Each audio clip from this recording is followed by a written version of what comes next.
So welcome to Attack Talk. That's 3 welcomes for you because I am so nervous for this episode. This is going to be Season 2, Episode 11. This is Charge, Part 2 of our episode discussion and breakdown. And for people who aren't aware, this episode, as I say at the start of this episode that I'm nervous, right? I'm nervous because you guys are all aware that we go ahead and we try to bring these characters to life. You know, we go ahead and when we break down the episodes, we obviously need to discuss the episodes. And by doing that, we try to emulate the voices. And it's hard because, you know, obviously the dubbed voice actors are so damn good. Yes. They're so damn talented. Good. And it's just tough because, like, this episode is the Commander Irvin episode. It's the episode where he has that iconic line. And I'm not going to say what it is right now. You'll know. You'll know when you hear it. You'll know. And as we go ahead and start getting into the episode, you're going to be like, oh, okay. I know. Yeah. And so, you know, friend of the show who's joining us right now, Marco, in chat, is asking me if I have practiced. Well, to be honest, I haven't really tried to go ahead and like put my voice to that extent because my voice still is nowhere near like where I want it to be for this episode. Because myself and Lex, we were sick with COVID for, you know, like that's why we missed 2 weeks. Yeah, we came back last week.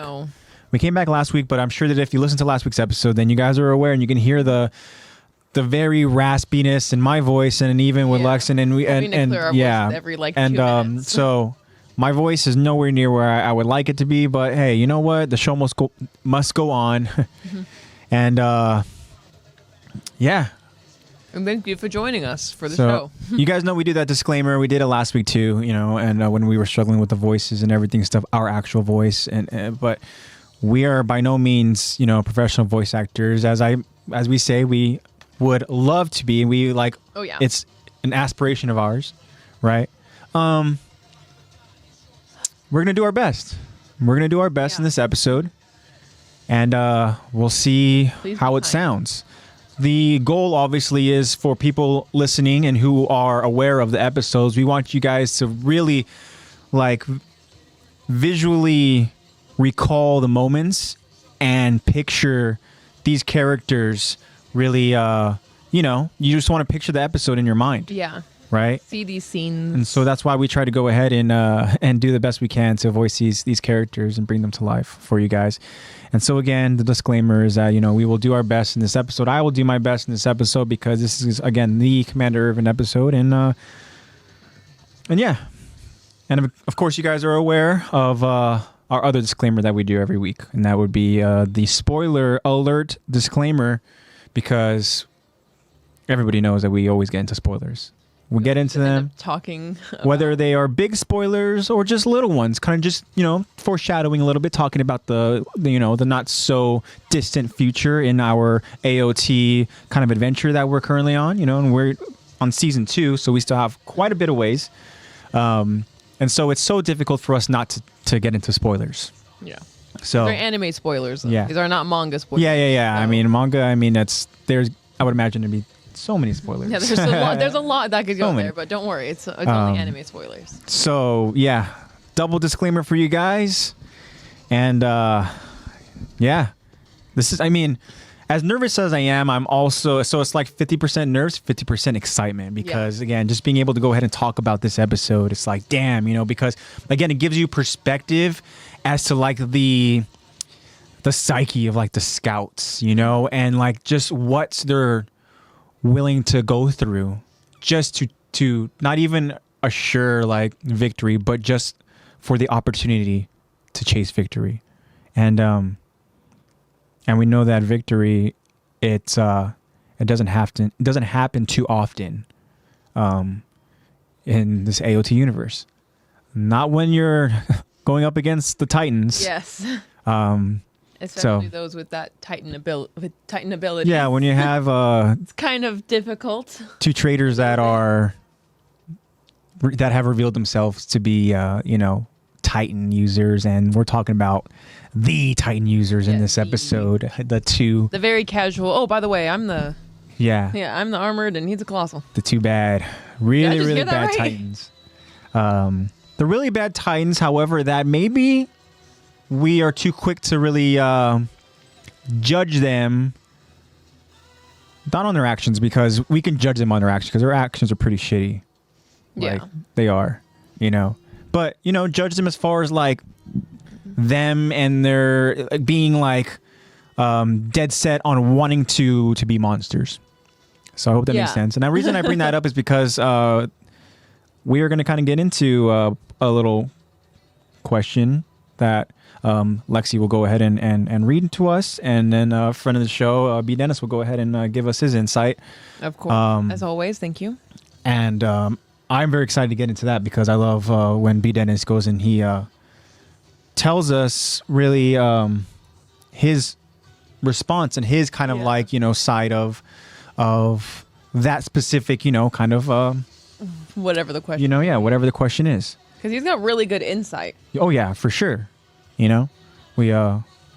love it so much, and then it really, as we always say, it really kind of like takes a turn, and next we really kind of we want to get into it, which is really, really cool.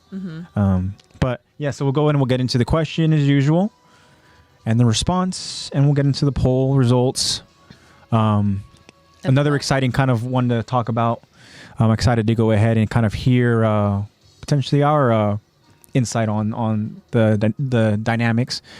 And then, of course, we'll get into just some recap, and then we'll dive right into the episode. Yes. So, yeah, and anybody who's following along here as we stream, we are currently streaming live, and you want to chime in, don't be afraid to chime in chat. Yeah.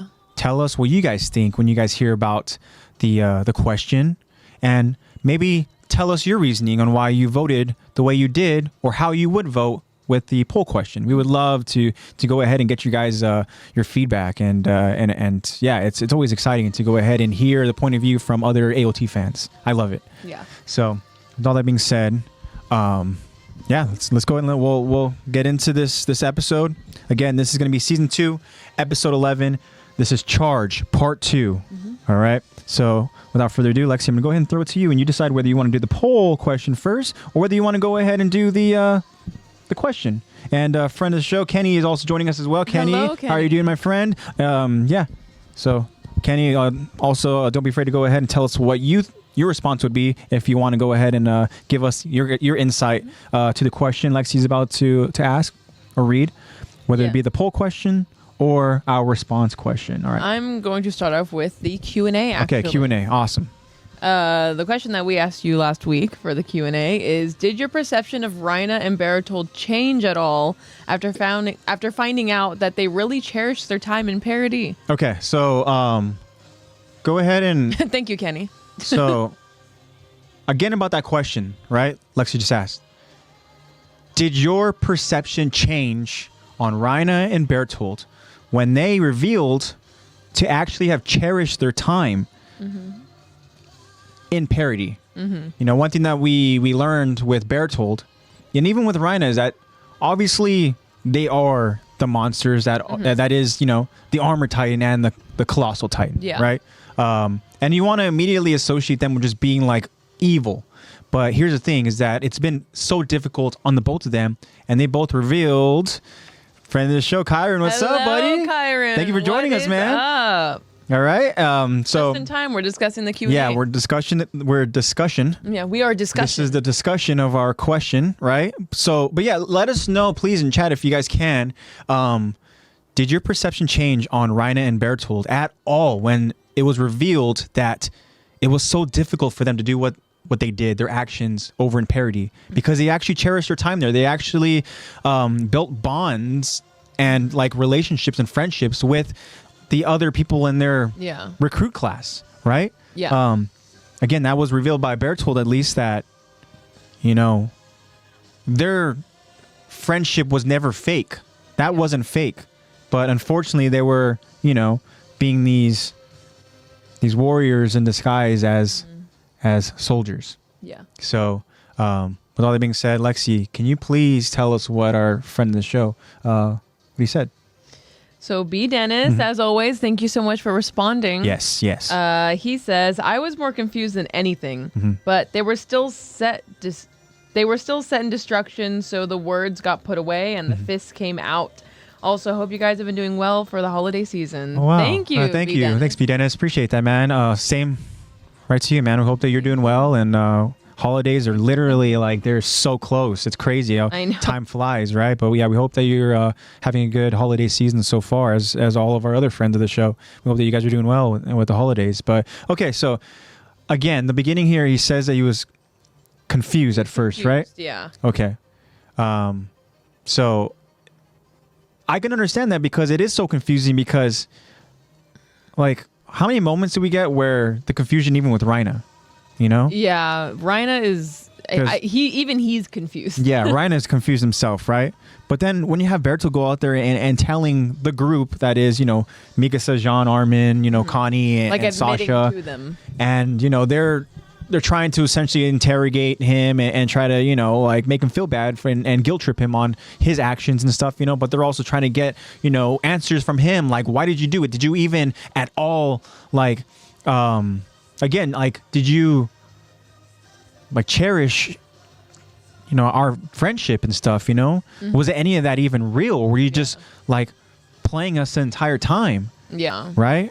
And then Bertold tells him that, you know, he pretty much says that it's what they did, you know, they did pretty much because they had to do it. Yeah. Right? But Basically the experiences that he had with each and every one of them was real. Yeah. Is what I'm trying to say. Because a lot of the time, like these characters in Attack on Titan, they're not two-dimensional. It could be easy to see that, you know, Rhina and Bertold may be these two-dimensional. They're just monsters. They're just, you know, here for betrayal and they're just on their mission, and they didn't think anything of these people a parody. They didn't think anything of the Island these Devils. Yeah, the Island Devils. Didn't think anything of them. Their perception of them didn't change at all. But the fact that, like, not only did they actually cherish their time there, did they actually make bonds there and enjoy things? It's the fact that Bertold is admitting it to their faces. Yeah. Like, he's telling them, like, do you think like this is like what we wanted?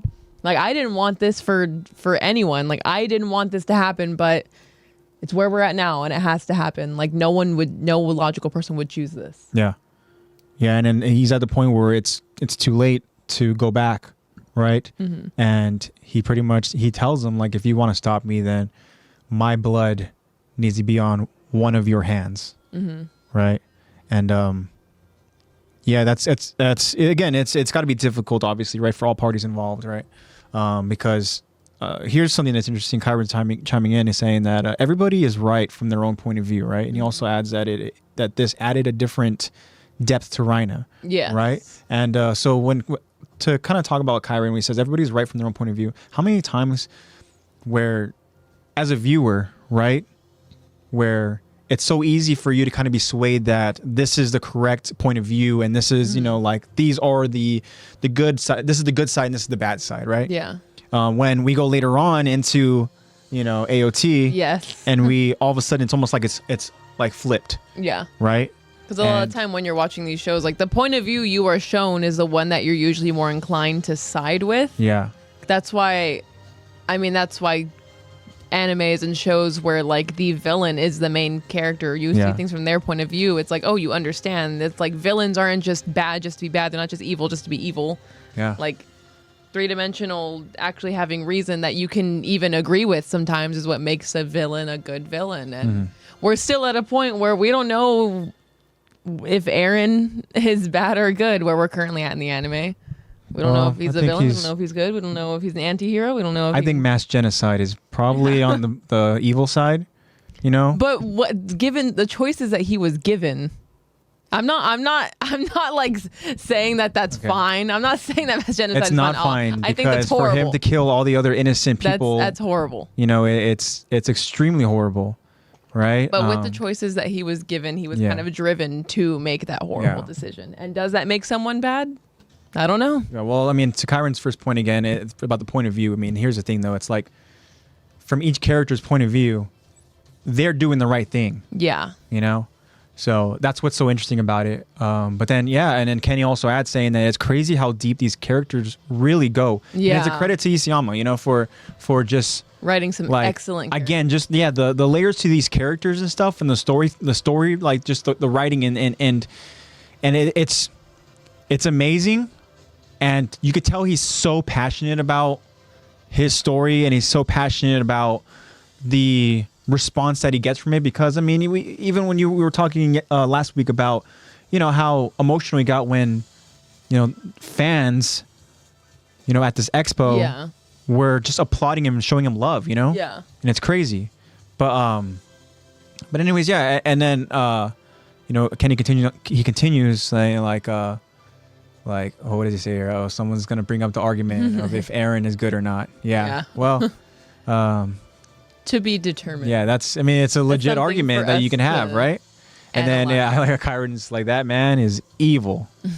And we see that his actions definitely show like the selfish evil like mentality of just being like power hungry and wanting to literally murder any potential threat outside of, you know, parody. And you know it's bad when even Island of Parody are like, all right, well, like you need to calm down, dude. Right? Because it's one thing if he's just going after Marley, but yeah, I don't know. I don't know, you know, Marco now joining and he's just Eren just had to follow what was destined. And you know, he I think we see that you know, Eren being the puppeteer here, the puppet master, is that he is writing his own destiny. And you know, it started with him being forced to kind of follow this direction by, you know, Grisha, his father. Yeah. And also by, you know, Eren Kruger.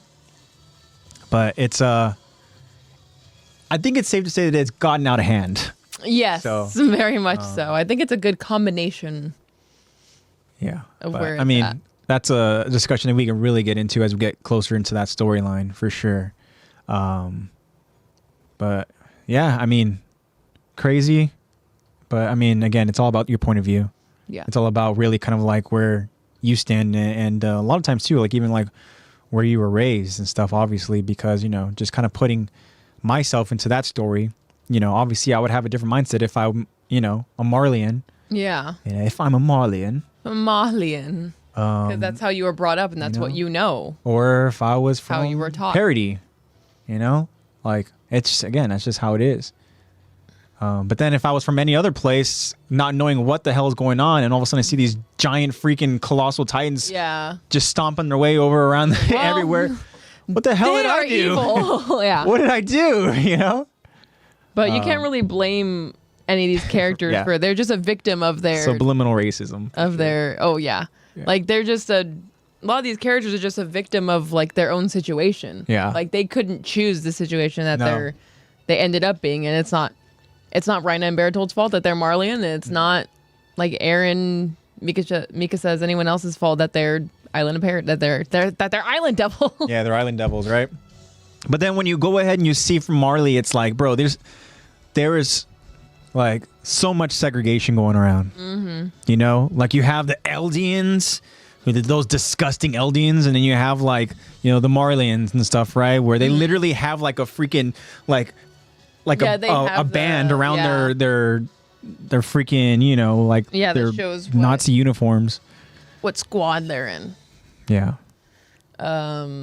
Yeah, I actually I recently saw like this like meme where it was like it just like showed the development of Attack on Titan, where it's like, oh, season 1, it's just humans versus Titans. Yeah. Titans versus Titans? Okay, these Titans have powers now. Okay, Titans versus humans versus humans. And then it's just racism. Yeah, racism. All right. Yeah, for sure. Very deep-rooted stuff. There's a lot of layers, as we talked about it, man, with these... but it's so well written. Yeah. That's why we're here talking about it. So, crazy, but all right. Well, B. Dennis, thank you so much for your response, man. Mm-hmm. You know, it means a lot to us. And thank you those of you in chat. And yeah, of course. And for chiming in. And all right, well, should we get into the poll results? Yes. All right. So the poll, I mean, I'm curious. I'm excited to see, actually. Yeah, and then again in chat, if you guys voted over on Instagram, let us know why you decided to go ahead and what's your reasoning. Plead your case. Plead your case. Yeah, we'd love to hear it. So we asked, which duo are more loyal to each other? Okay. Ymir and Historia or Reina and Bertold? Okay, so which of those two are more loyal to each other? All right. Interesting. This is a very good question. Interesting. Okay. So I'm kind of curious to find out what the heck the results are. So according to our Instagram, Yeah. the results are 48% Wow. That's Reina close. and Bertold and 52% Ymir and Historia. Really? So close. Wow. But Ymir and 48%. Historia, So people, the majority, the small majority, yeah. believe that Ymir and Historia are more loyal to each other than Reina and Bertold. Interesting. Okay. All right. Lexi, want to ask you, Plead my case now. how did you vote and why? I actually voted for Ymir and Historia. Okay. So I'm in the majority. Okay. Kenny also voted Ymir. Yeah. Kenny, if you can agreed. also please explain why. Yeah. Let me know if you in agree with chat. my reasoning, Ken. Yeah. So I voted for Ymir and Historia as opposed to Reina and Bertold because I feel like Reina and Bertold have that instilled loyalty already through being warriors and everything. Yeah. It's like they just have that, and it's not necessarily chosen for them to be loyal to each other. It kind of feels like a duty to.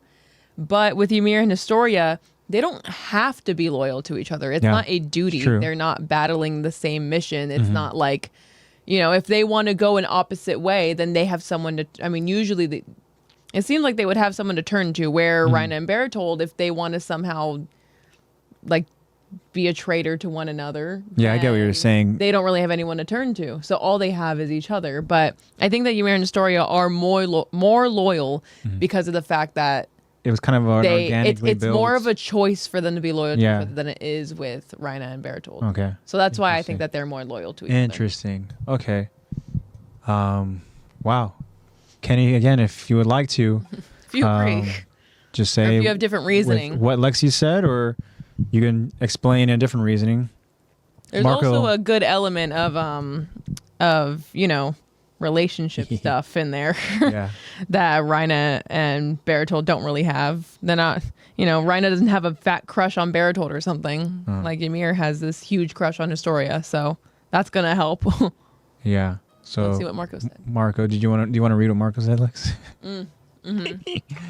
Ymir didn't have to go with Reina and birth control.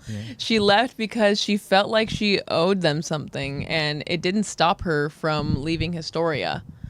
Yeah, Okay. that's true. And then Kenny also says, I agree with Lexi because I feel like the crush thing was my main factor. Yeah, that definitely helps. But yeah, Marco's right. She didn't have to go with Reina and Bertold, or birth control as Marco likes to call Bertold. Yeah. Because no one knows how to spell that dude's name. Yeah. But yeah, it was because she felt like she owed them something. And she still, like, even though she still wanted to pay those debts, she still was like, okay, but I'm still not leaving Astoria. Like, still not leaving her. And that just shows more how deep that loyalty goes. Yeah, and on the flip side too, you have Historia who's so confused as far as why she is even there to begin with in this situation. But regardless of what Ymir's reasoning is, it's one of those things where she's the only response she can really give Ymir is that no matter what, like, I'm your ally and I'm not leaving. Right? Mm-hmm. So even though, like, Ymir literally was like, yeah, if they bring you back to Marley, like, yeah, this is you're for literally me. You being realize used- this is for me. Okay. Yeah. Like, this isn't this doesn't benefit you at all. This Yeah. is for me. I'm using you as a bargaining chip, actually. Like, this is selfish. Like, so you don't have to go because this doesn't benefit you at all. And you have Historia being like, I am your ally no matter what. I will always be with you. So now to get to what Kyron you mentions here, and this is interesting as well, because Kyron says, I feel like if it were between saving each other and passing the mission, Reina and Bertholdt Yeah, birth a lot. would definitely sacrifice one another. Wow. Yeah. That's pretty bold. Yeah, I feel like the mission is more their number one priority as opposed to each other being Okay. the number one priority. Okay. That's where it differs. Yeah. Interesting. Wow.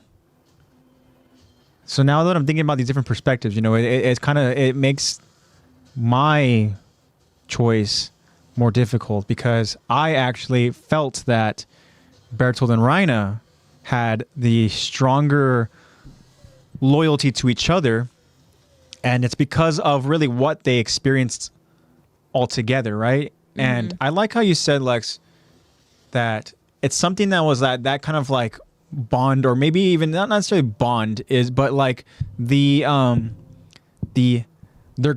collaborative effort in becoming warriors, right? Is something that was kind of forced because it's like, hey, these are going to be our. It's not like I cadets want here and him stuff. to be my warrior ally. Yeah, it yeah. was just like we just want to be warriors. Yeah, and we so- just happen to both have the same goal. So. That's an interesting aspect. However, I think that because of what they all experienced together for, we're talking obviously 6 years and stuff, right? And that's just their time here in Island of Parody. Like they spent significant time over in Marley. So you put all those years together and stuff, right? Just thinking about everything that they all the hell that they experienced together, right? Getting to this damn island and losing your leader, right? Because this leader sacrifices himself to save Reina's ass. Before you're even right? like it really starting the mission. Right? Like, hey, we just showed up. Let's go ahead and set up camp. All right. Boom. Here comes Ymir. There you go. Yeah. Ymir eats the leader and just takes off with this freaking power. Yeah. Great. And then, Perfect. So everything that they went through, right? Just to get to that point. And now here we are 6 years later, and they are in that whole situation together as far as, just like the whole lying and the whole everything and stuff, And I say them because we know that Annie can give two shits about them. Oh yeah. Right? Yeah. Like Annie's doing her own thing. She just wants to Annie's go ahead and be loyalty is away from solely everything to and the stuff. mission. Yeah. And just like even with Kyron's point, like when it comes to the mission, You got it. right? Annie, without hesitation, would go ahead and risk really either of Reina or Bertold's lives, right? Like she wouldn't care, Yeah. right? For the sake of the mission, yeah, go. But I want to give the benefit of the doubt here to Reina and Bertold because of what the moment where Reina was literally, he was like getting owned by Eren. And then Reina knew that Bertold would save him. So he screams out to him, and Bertold in his colossal form saves Reina, right? And there are moments too in Attack where you see that moment of just like, they literally stop the mission to go ahead and check on each other, And I think that while that bond wasn't built organically, it was very forced. But I think that as the many years They passed, battled to bond I together. feel like they're at a point where they are going back home together no matter what, And Especially when you have to live a lie together and you have to because we could say, the same argument for oh yeah, well, Ymir and Historia, they battled together through the training camp. Well, yeah, but Bertold and Reina did the same exact thing in the same exact training camp, and they had to they keep experience up this all lie. of that, but also it's like different experiences that each of the cadets kind of had and stuff, So it's like we see that Ymir again just can care less about what the hell anybody else is doing, but she does kind of keep a little conscious eye of Krista at the time, right? But I just feel like that loyalty wasn't always there because Krista had no fucking clue that Ymir cared that much about her. Yeah. And so that's why now we're getting that kind of close connection. Like Historia is now being like enlightened about Ymir's history, her kind of backstory, and what she went through to get to this point just to go ahead and find this girl, right? Which is Historia. And I think now we're at a point where that strong connection is now being cemented here. Whereas before it was very vague. Yeah. And, Historia, Krista at that time was unaware of it, And with her, I mean, she was just trying to be loyal to everybody. She was out there helping everybody. She was trying to be such a good, you know, kind person and stuff, you know? So it's like, I don't know. I think I'm getting too, you know, too far into this a little bit, you know? I don't know who I'm trying to convince here. I don't know who I'm trying to sway your guys. No, this is just my reasoning here, and I think basically saying that they are in the honeymoon phase of friendship right now. It's easier to see. And which is too bad because they never got to a point where we can really see that relationship flourish, because just when we are seeing how strong of a bond they have, like, it's unfortunately, it doesn't last because of the circumstances involved. Because if you made a stupid decision. Yes. I hate it that so much. We will rant about in the next couple of next few episodes coming up. Yeah, we were for sure going to rant about her stupid ass decision. But anyways, that's why my vote is towards Bertold and Reina. Okay. Because of all the hell that they went through together. Again, these are really, really close. It's not like one vote was blown out over the other. These were very, very close results. So, however, let me ask this here. Let me throw in another duo. Would this change at all? Do you think that it would be an overwhelming like favor or like overwhelming sway as votes if we added in the duo of Mikasa and Eren?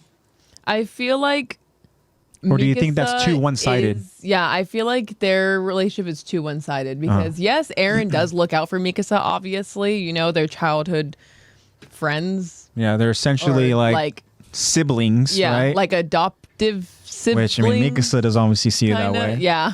It's a very interesting dynamic, but like, you know, grew up together and everything and obviously have that bond. Like, it's not going to be easy to just ignore that bond.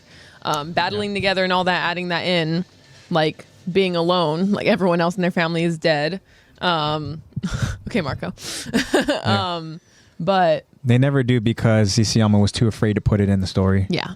He was too afraid. Damn it. But anyways, but then obviously we have Mikasa, whose loyalty to him like almost outweighs every other loyalty that we've seen like in the anime. Yeah. But then there's like, okay, I'm going to he was shy. Yeah. Okay, I'm going to propose a different duo. What about Levi and Irvin? No, because that one is just like, I feel like it's just their duty. For them, it's just business. Okay. You know? And That's true. I don't think that there's an actual friendship there. I think it's just, you know, again, they have essentially been through the whole cadet training and everything together. They essentially kind of all, you know, like they raised and like went through the ranks together and stuff, right? Mm-hmm. And now they're at a point where you have the commander, you know, and then you have the captain. But I don't feel like it's just like a strong loyalty to each other. Yeah. I feel like if it came down to, I mean, the fact of the matter is, you know, again, we're getting into spoiler stuff here, but like, despite Levi wanting to bring back Commander Irvin, you know, he didn't. Yeah. I understand it was by the, you know, adamant, you know, denial of Irvin himself, but, you know, Levi could have said, no, fuck that. I'm bringing you back, dude. Yeah. Like, we need you. Guess what? I'm going to go ahead and do it. And I get it. Like, okay, you know, like, he wants to go out peacefully, you know, blah, blah, blah, whatever. He also very much had Eren and Mikasa, like, making him not give it. Like, basically trying to sway his decision, be like, no, we're giving it to Armin, please. Yeah. And the thing is, if it came down to the loyalty and stuff, you know what? I don't care, bro. I'm bringing you back to life, you know, because I'm loyal to you. You are my captain. And guess what? Like, your story's not over, dude. You know, I'm being selfish here. All right. Guess what? You're coming back. And then who knows how that would have impacted the story now, you know, like. I'm sure Armin wonders that all the time. Yeah, he wonders. Oh, yeah, for sure. You know, like this whole, like the fact that he is the Colossal and stuff like that, you know, it's like, oh, he constantly thinks like, man, what if it was Commander Irvin, right? Who knows the decision that Irvin would have had, especially with this ability, the Colossal Titan. We already see how crazy, you know, Irvin is with his plans and stuff, you know? Yeah. Like, fuck, he's willing to risk it for like whatever. You know, whatever opportunity there is to go ahead and like claim victory, he's going to do it. And I think that, again, if it came down to him sacrificing Levi, I think he just might. Yeah. Irvin and Levi are too logical to be just senselessly loyal. Yeah. They're just too loyal to the cause. Yeah. And they're very logical. So, I don't know. And then it's like you can't even throw in like the loyalty of like Armin and Eren because Eren beat the shit out of Armin. That's kind of been So that's like that's no longer a discussion anymore. Eren's loyalty to his cause. Yeah. Name a more loyal duo. Eren's loyalty to freedom. Yeah. Eren's loyalty to freedom. I will not be denied. Yeah. All right. Well, thank you so much, Lex, for the results. Appreciate it. Thank you guys for the responses. Thank you guys again for voting. Appreciate it. And man, all right. Starting to get a little nervous here as we get into this episode. Now that we're about to get into it. But we do a little recap. I want to ask Lex, do you think you'd be able to recap what happened last episode? A little pop quiz. For a little recap. Yeah. In terms of last episode, what did we talk about? There was a lot of we got some really good Bertold dialogue about towards the end, what we discussed in the Q&A. Yeah. But we have the soldiers. The soldiers are here. Yeah, the soldiers. And we say soldiers because there are MPs and garrison soldiers that are also there, but they kind of like scouts and MPs and garrison. Everyone's kind of there, obviously being led by Irvin. Yeah. And then you have you have that discussion between Ymir and Historia, where we've talked about before, where Ymir basically talks about like, this is for me. And like this could be the only way that really she has an opportunity to survive over in their, homeland. Yeah. Right. Because again, as we mentioned, Ymir agreed to go with Bertold and Rhaina back to their homeland. Stupid. Marley, because she felt like she owed them something, but she also wasn't going to do it without Historia. So she feels like there's no future for them in the walls. Yeah, in the walls. Yeah. So God damn, you fool. And then you have Bertold convincing her of that too. Like, there's no future in the walls. Take her with us. And then you, like, obviously Ymir telling her the truth. Like, this is really for me. Yeah. You are my bargaining chip. Mm-hmm. So your choice if you want to stay or not. And then you have Historia being like, of course, I'm your ally. I will stay. Mm-hmm.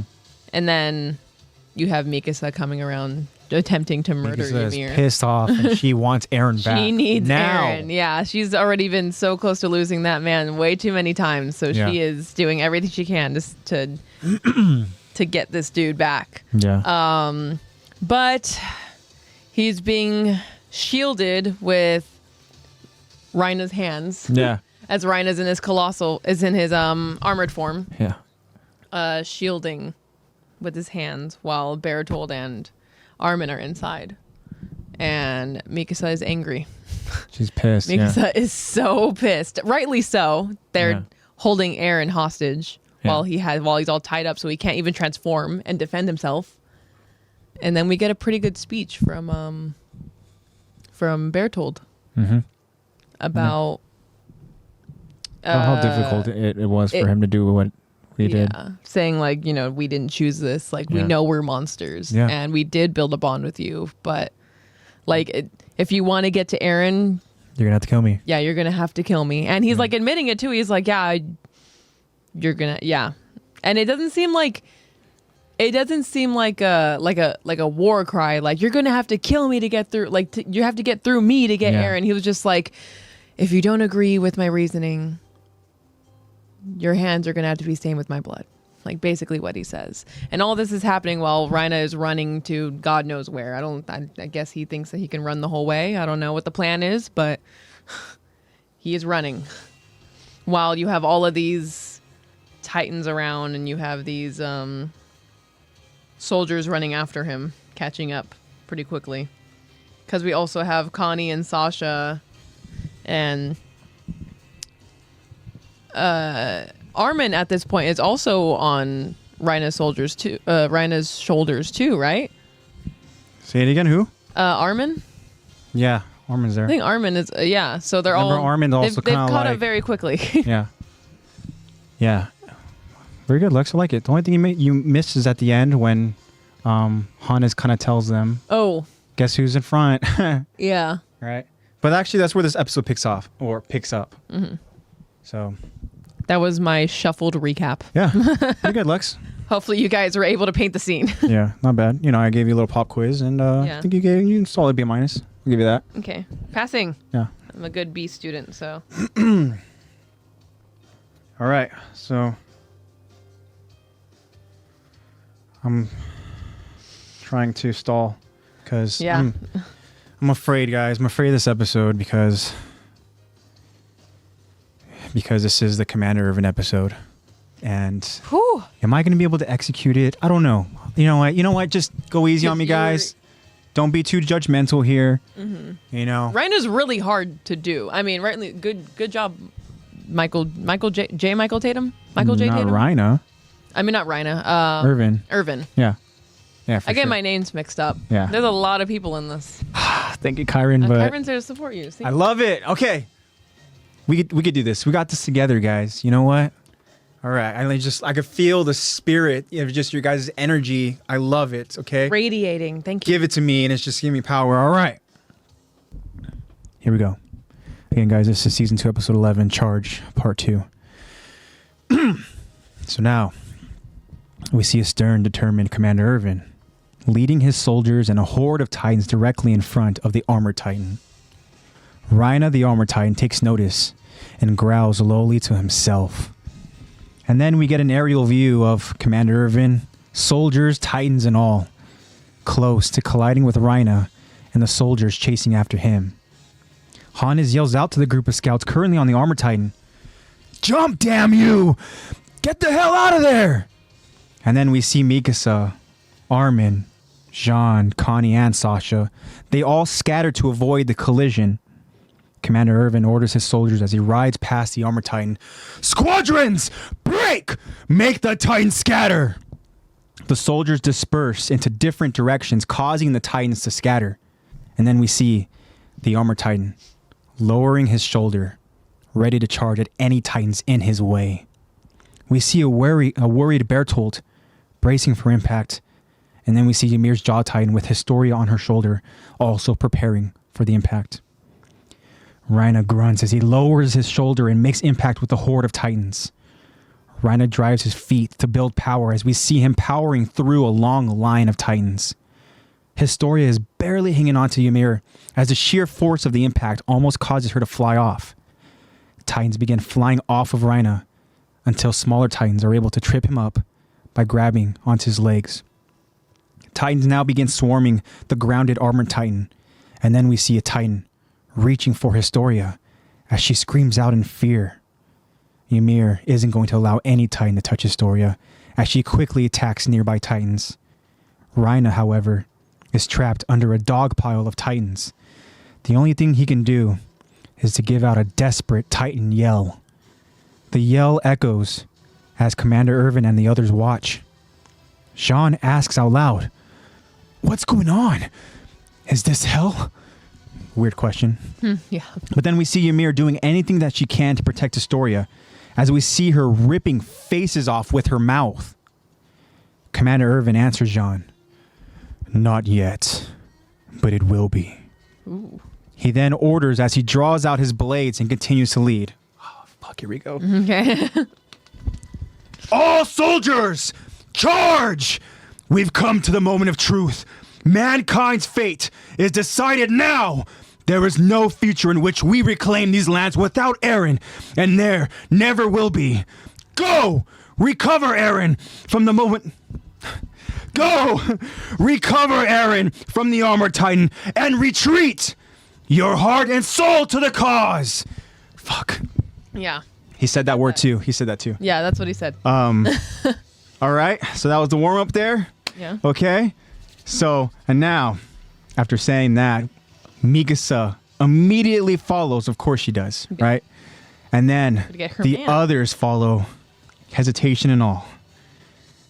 We see 2 MPs alone, hiding off in the distance, watching Commander Irvin and his soldiers charge.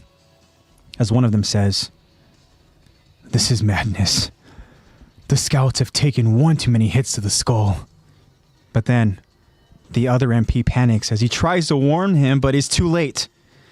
A Titan comes up from behind the MP and eats him straight off of his horse. The other MP just rides away in fear as the dead MP's horse just looks around as if thinking, what happened? Where did Bill go? All right, we'll stop there, and then we'll go and we'll talk about what happened, and we'll continue on with the episode as I go ahead and kind of gather myself again. It's okay to have nerves. It's all right. But that means you care. How that moment, our little pause, right? It was funny to me because I was like going through the episode again, and I see the horse just literally just like chilling there, right? Mm-hmm. And again, these two MPs are hiding off in the distance because again, you know, they're afraid. They don't want to be there to begin with. They want to be back inside the walls, you know, MP stuff, right? Mm-hmm. But as soon as that one dude.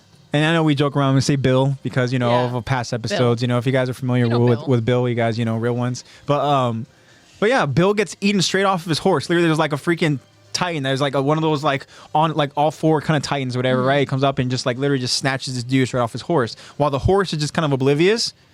And then, you know, the other MP takes off. Mm-hmm. But literally that horse is just like. Yeah, weird. Like. Where'd he go? Like, the horse didn't get scratched at all. It was just like, weight's lifted off my shoulders. Yeah, what happened? That was so weird. Where'd he go? All right. Guess I'll just wait for his call. Yeah, very strange moment there, all right? But let's go ahead and let's talk about this crazy plan that Commander Irvin has, right? This is the plan. His plan is to literally just to lure, right, the Titans that are chasing him and his soldiers directly to the Armor Titan. Right, to obviously go ahead and kind of trap and corner Rhina. We see that it actually works because despite the effort in Rhina to go ahead and just try to plow through all these Titans, they're able to go and get into the ground.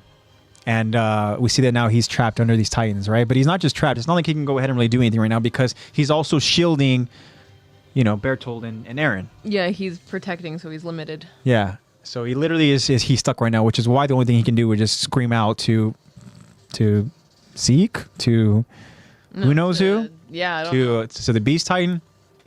Don't know. I don't think he knows either. But yeah, and then the only thing that Ymir cares about is Historia's safety, and you know, obviously. Historia's there, so I mean, all these Titans around, you know, they're gonna try to eat her. But Ymir goes full savage mode. She literally is like, hell no, and we see her just like. She's biting like chunks of face off these Titans. We see a Titan missing both of his eyeballs because they're gone. Because Ymir just bit them right off. And yeah, I don't know. It's again, she's gonna do whatever it takes to go ahead and save Historia. Mm-hmm. This is a pretty shitty situation for them, obviously. Yeah. They're kind of just stuck. But then Commander Irvin. He just being the commander that he is and just leading the way. He you know, gives out his orders, his very passionate orders, right? Something that he says is actually, you know, pretty interesting and pretty cool too. And he just says like, there is no future in which we reclaim these lands without Eren, right? And there never will be. So pretty much, if we don't say this, dude, we are screwed. Humanity is done. Yeah. You know, go recover this guy and retreat. So it's not like go recover and just, you know, continue to fight. No. Guess what? Like, we need to take this dude and get the hell out of here. Oh, yeah. So, craziness. Again, we're getting a little, you know, some chaos happening here in this episode, but, you know, we love it. And now we got to continue. Is there anything you want to add, Lex, to that, to what we just kind of discussed here? As you continue to drop your phone, I just keep dropping it. It's the corduroy pants; they're too smooth. Yeah. I don't think I have anything to add. Nothing. Are you stalling? Yeah. Is that why you're asking me? Yeah.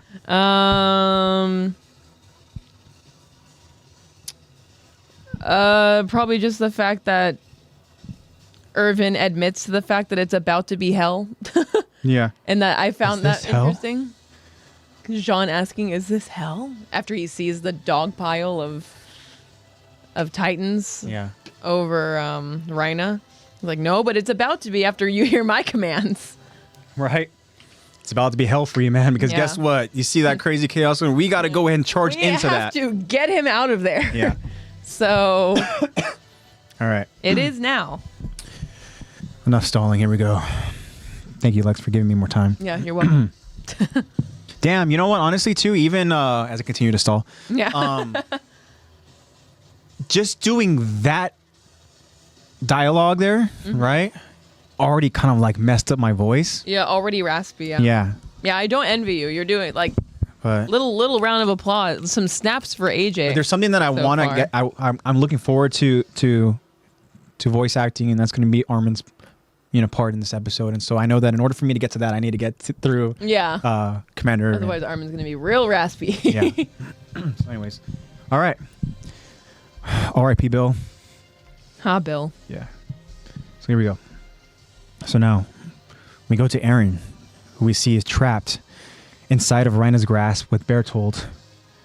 And Aaron wonders to himself, what's happening out there? If only I could see. And then the swarming titans still have Rhina pinned to the ground, as we see a stressful Rhina inside of his armored titan tells himself, I can't move. Unless I can shake these titans, it'll only get worse. Okay then. Heads up, Bertold. Brace yourself.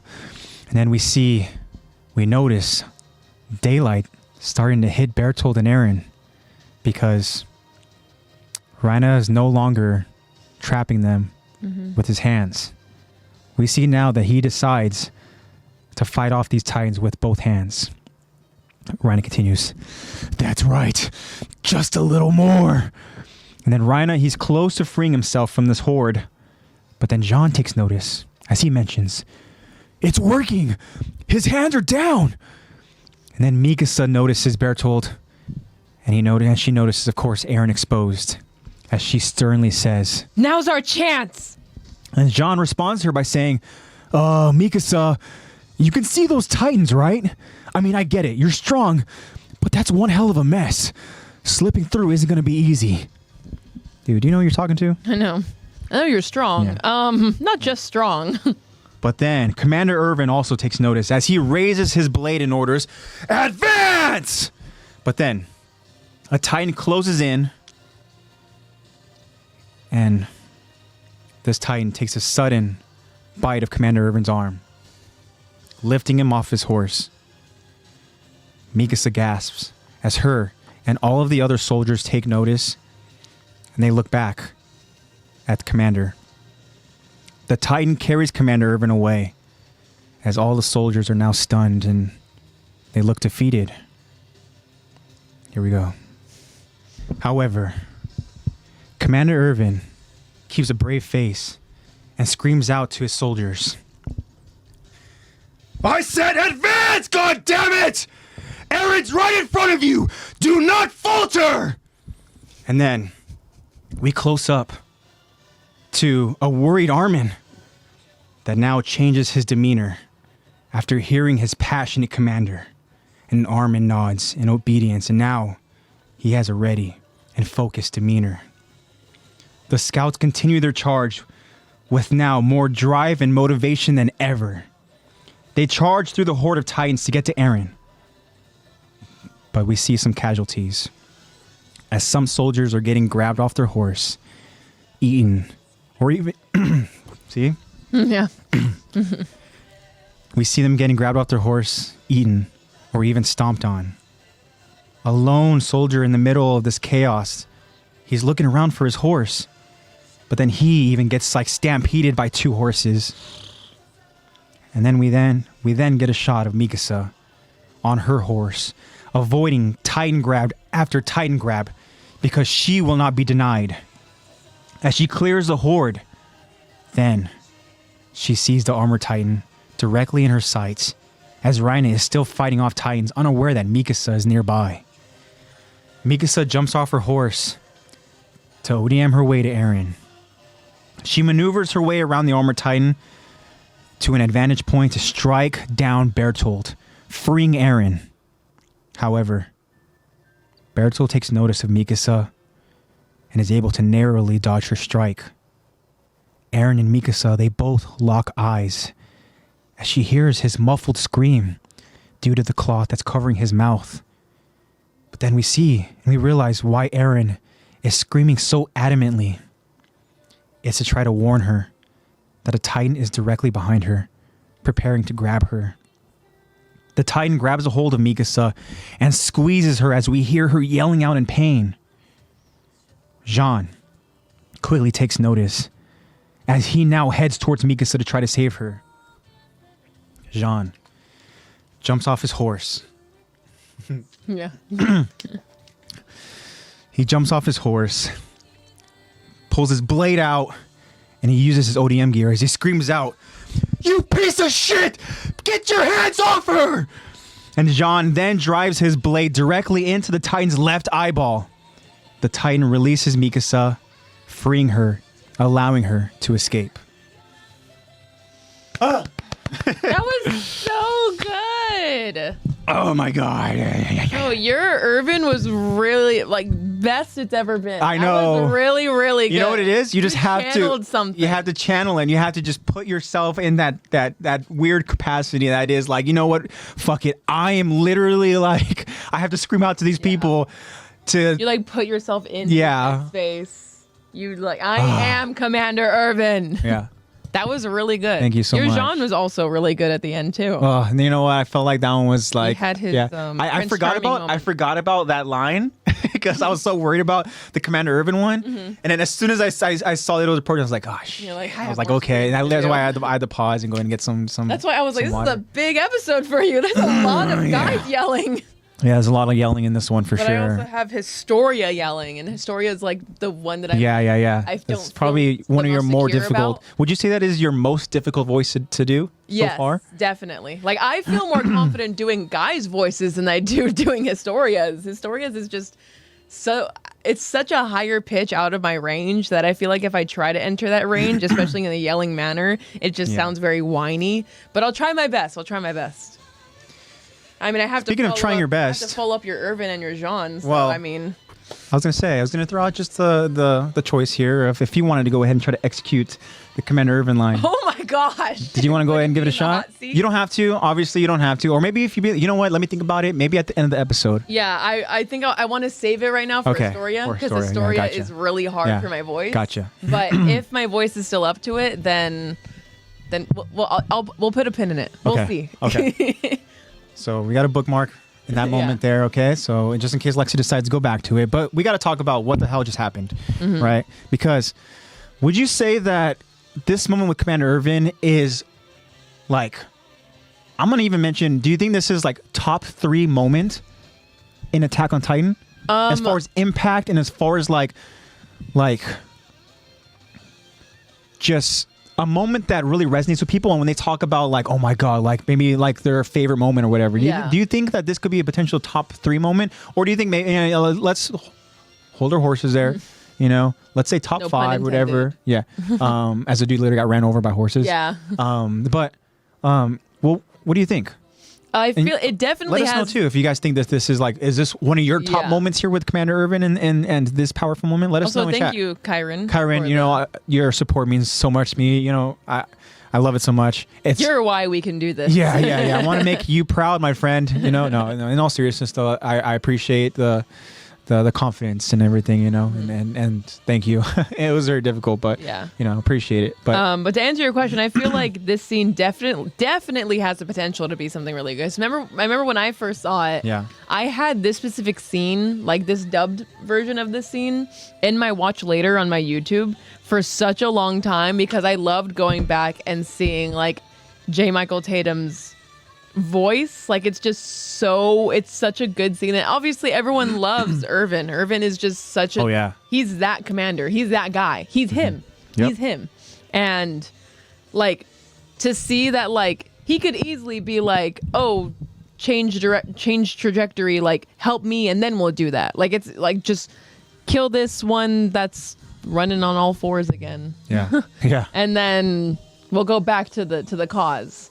But no, after you have your own scouts being like, oh, Irvin's literally getting Like, he just got chomped right now. Like, what do we do? And like, what are the next orders? And Irvin is sticking to his orders, like advance. Because what happened? Eren is right in front of you. What happened as soon as, like, starting with Mikasa, because she literally is right there, you know, next to in this scene. As you watch back, she's literally side by side with Commander Irvin as they are just charging through this horde to get to Eren, right? Yeah. So she is not next to the commander, and the commander literally gets like pulled off of his horse because his arm literally gets.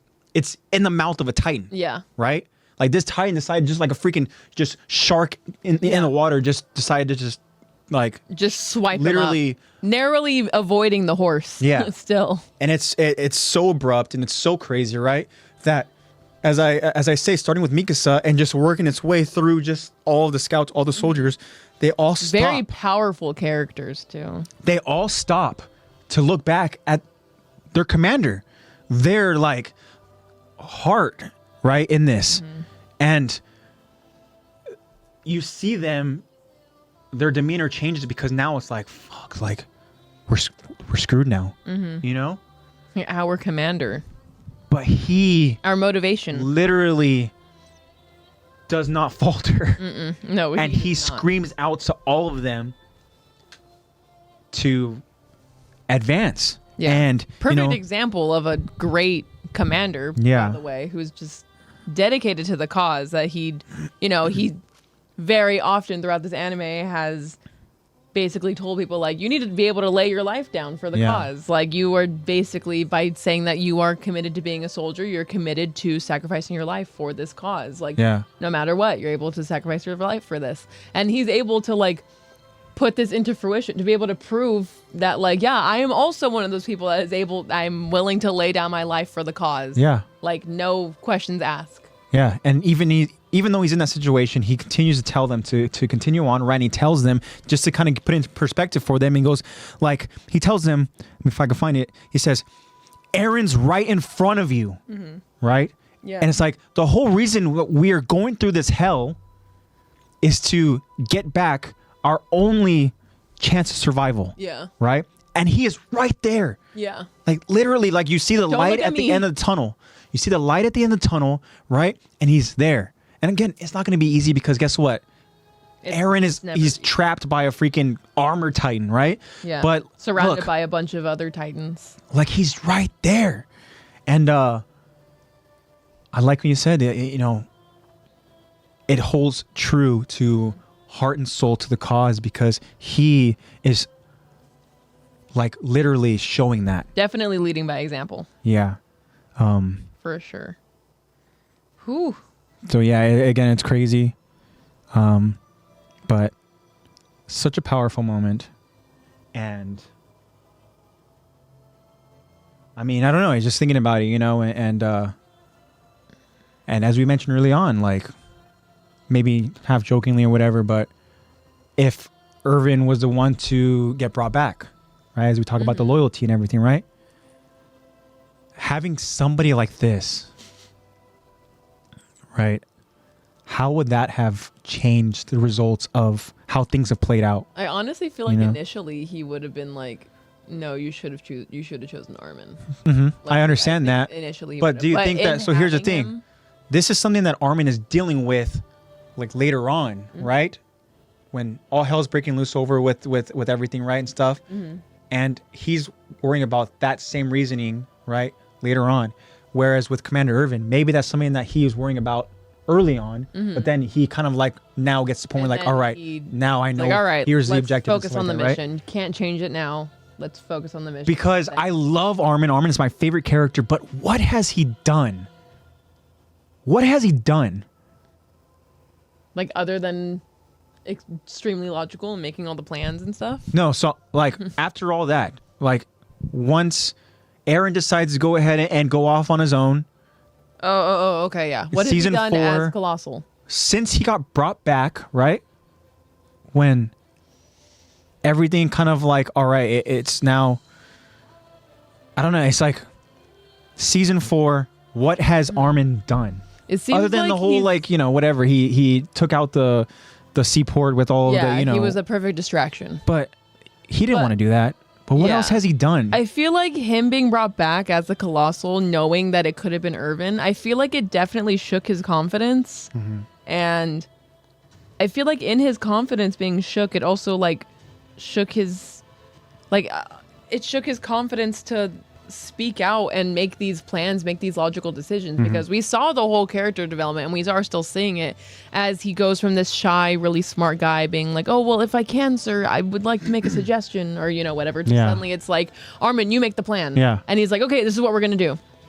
So now it seems like he's reverting back to that more insecure kind of. He just feels like he's not worthy of being there. Yeah. You know, and he's like, no, constantly. Dude, you are here. We chose you for a reason. Yeah, he's constantly comparing himself to Commander Irvin. You know, and not to say that like it's easy, because I mean anybody in that situation where it's like you're the one that's brought back instead of the commander. Like of course you're gonna deal with that heaviness on your shoulders, right? And stuff, right? Obviously. But guess what, dude? You are the colossal titan. Okay, like. Get on the same page here. Yeah, guess what? We're living. The thief of joy is comparison. Stop comparing. In a ruthless time. Like, just when you think that things are going to get easier, they get more difficult. Yes. You know? And he knows this too. Things get more complicated. And we need you more than ever. And he's dealing with that whole, look, there needs to be another way. A more peaceful way. Look around you, bro. Where's the peace? There's no peace around you. Know. Like, you have to go through this war to hopefully eventually get peace sometime in the future. But yeah.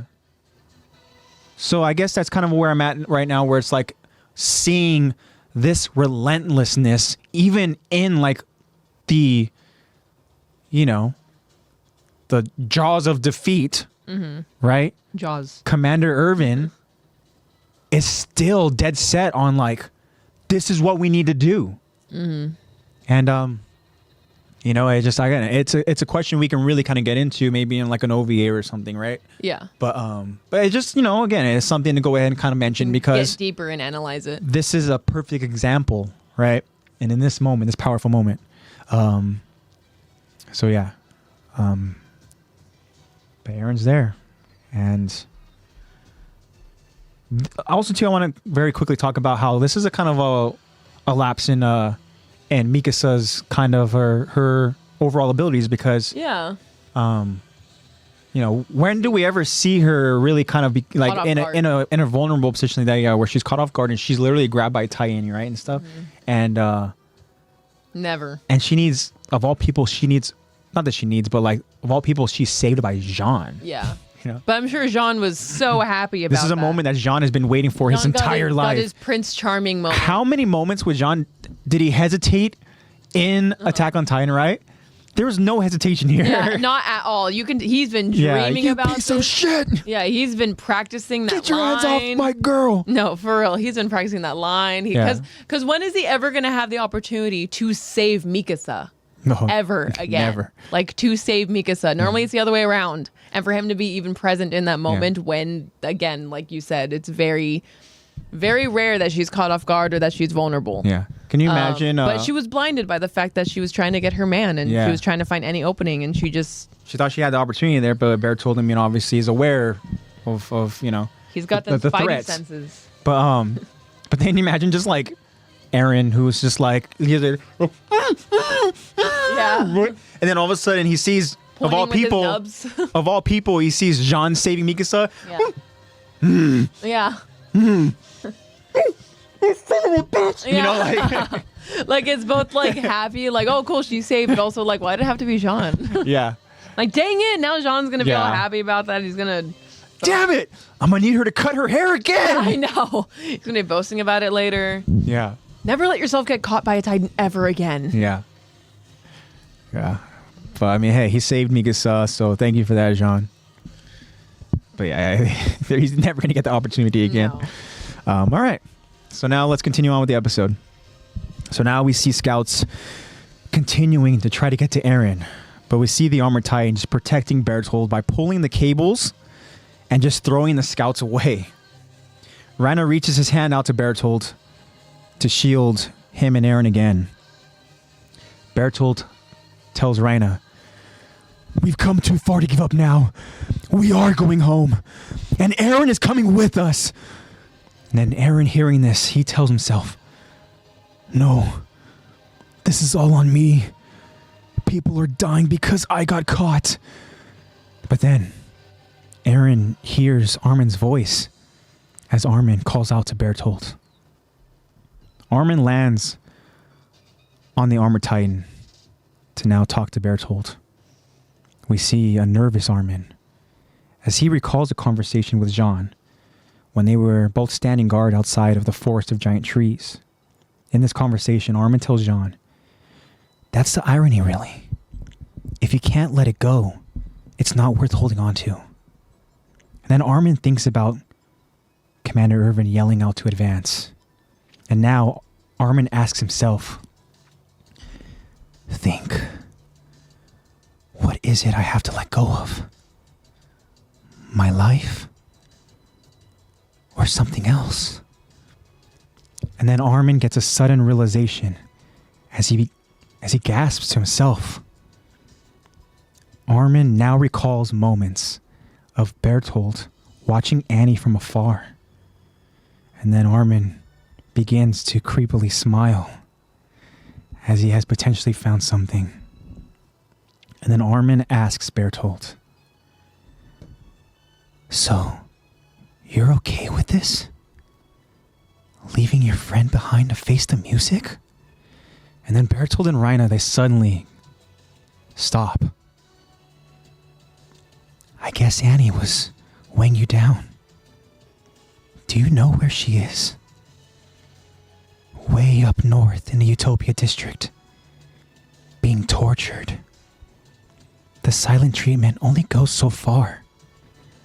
The body may heal, but her screams are an object lesson on the limits of endurance. Oh, don't worry.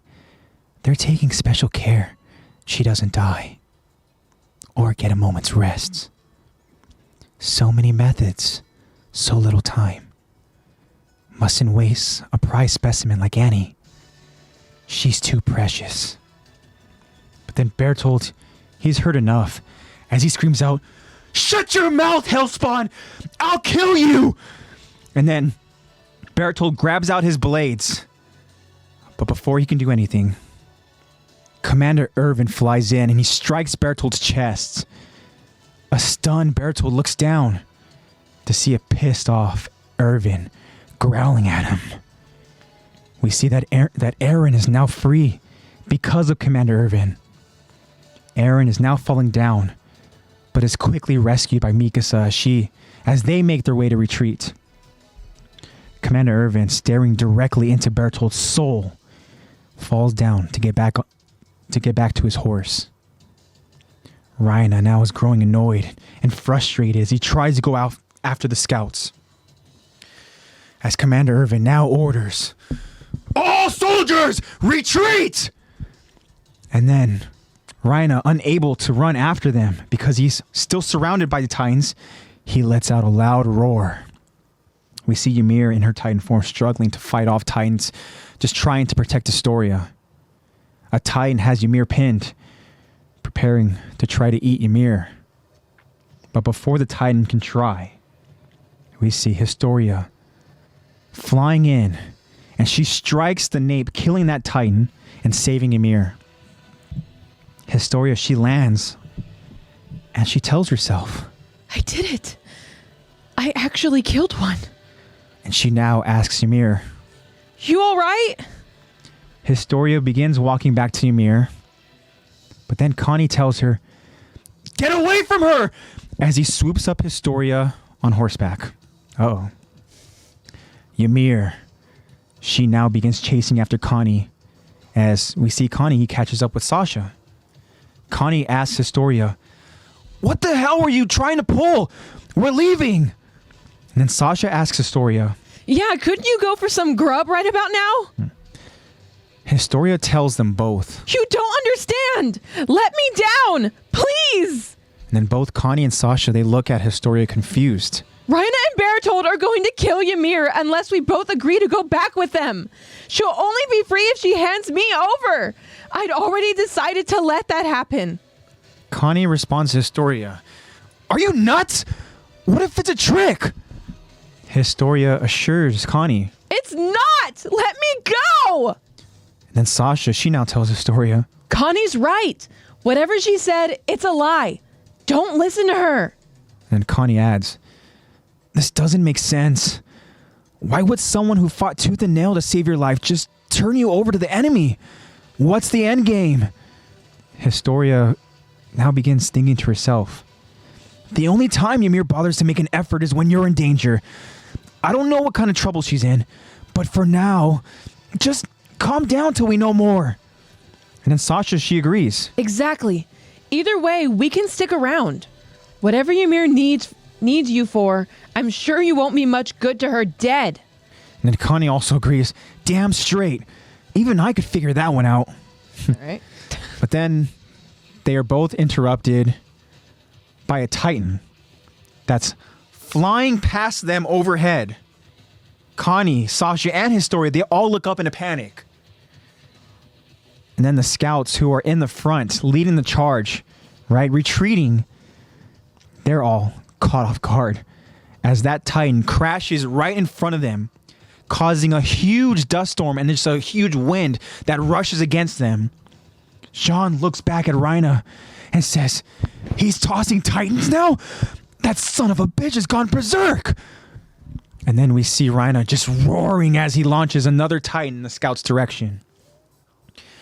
The Titan lands near Jean, and then there's another just dust storm explosion. And then we see multiple Titans just all crashing nearby. Excuse me. In the dust storm, we see that Hannes and Armin, they're able to continue riding. But they both look back and they notice Eren and Mikasa both lying on the ground because a Titan crashed nearby them. We see Mikasa's horse gets up and just runs away.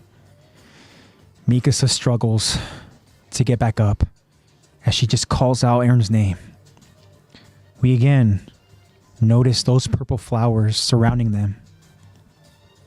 Mikasa, she again attempts to stand up, but immediately falls back down in pain due to the Titan's squeeze that grabbed her midair. As Mikasa continues to struggle to stand up, suddenly we feel large footsteps approaching. As the camera pans, we see this huge dust storm behind Eren and Mikasa.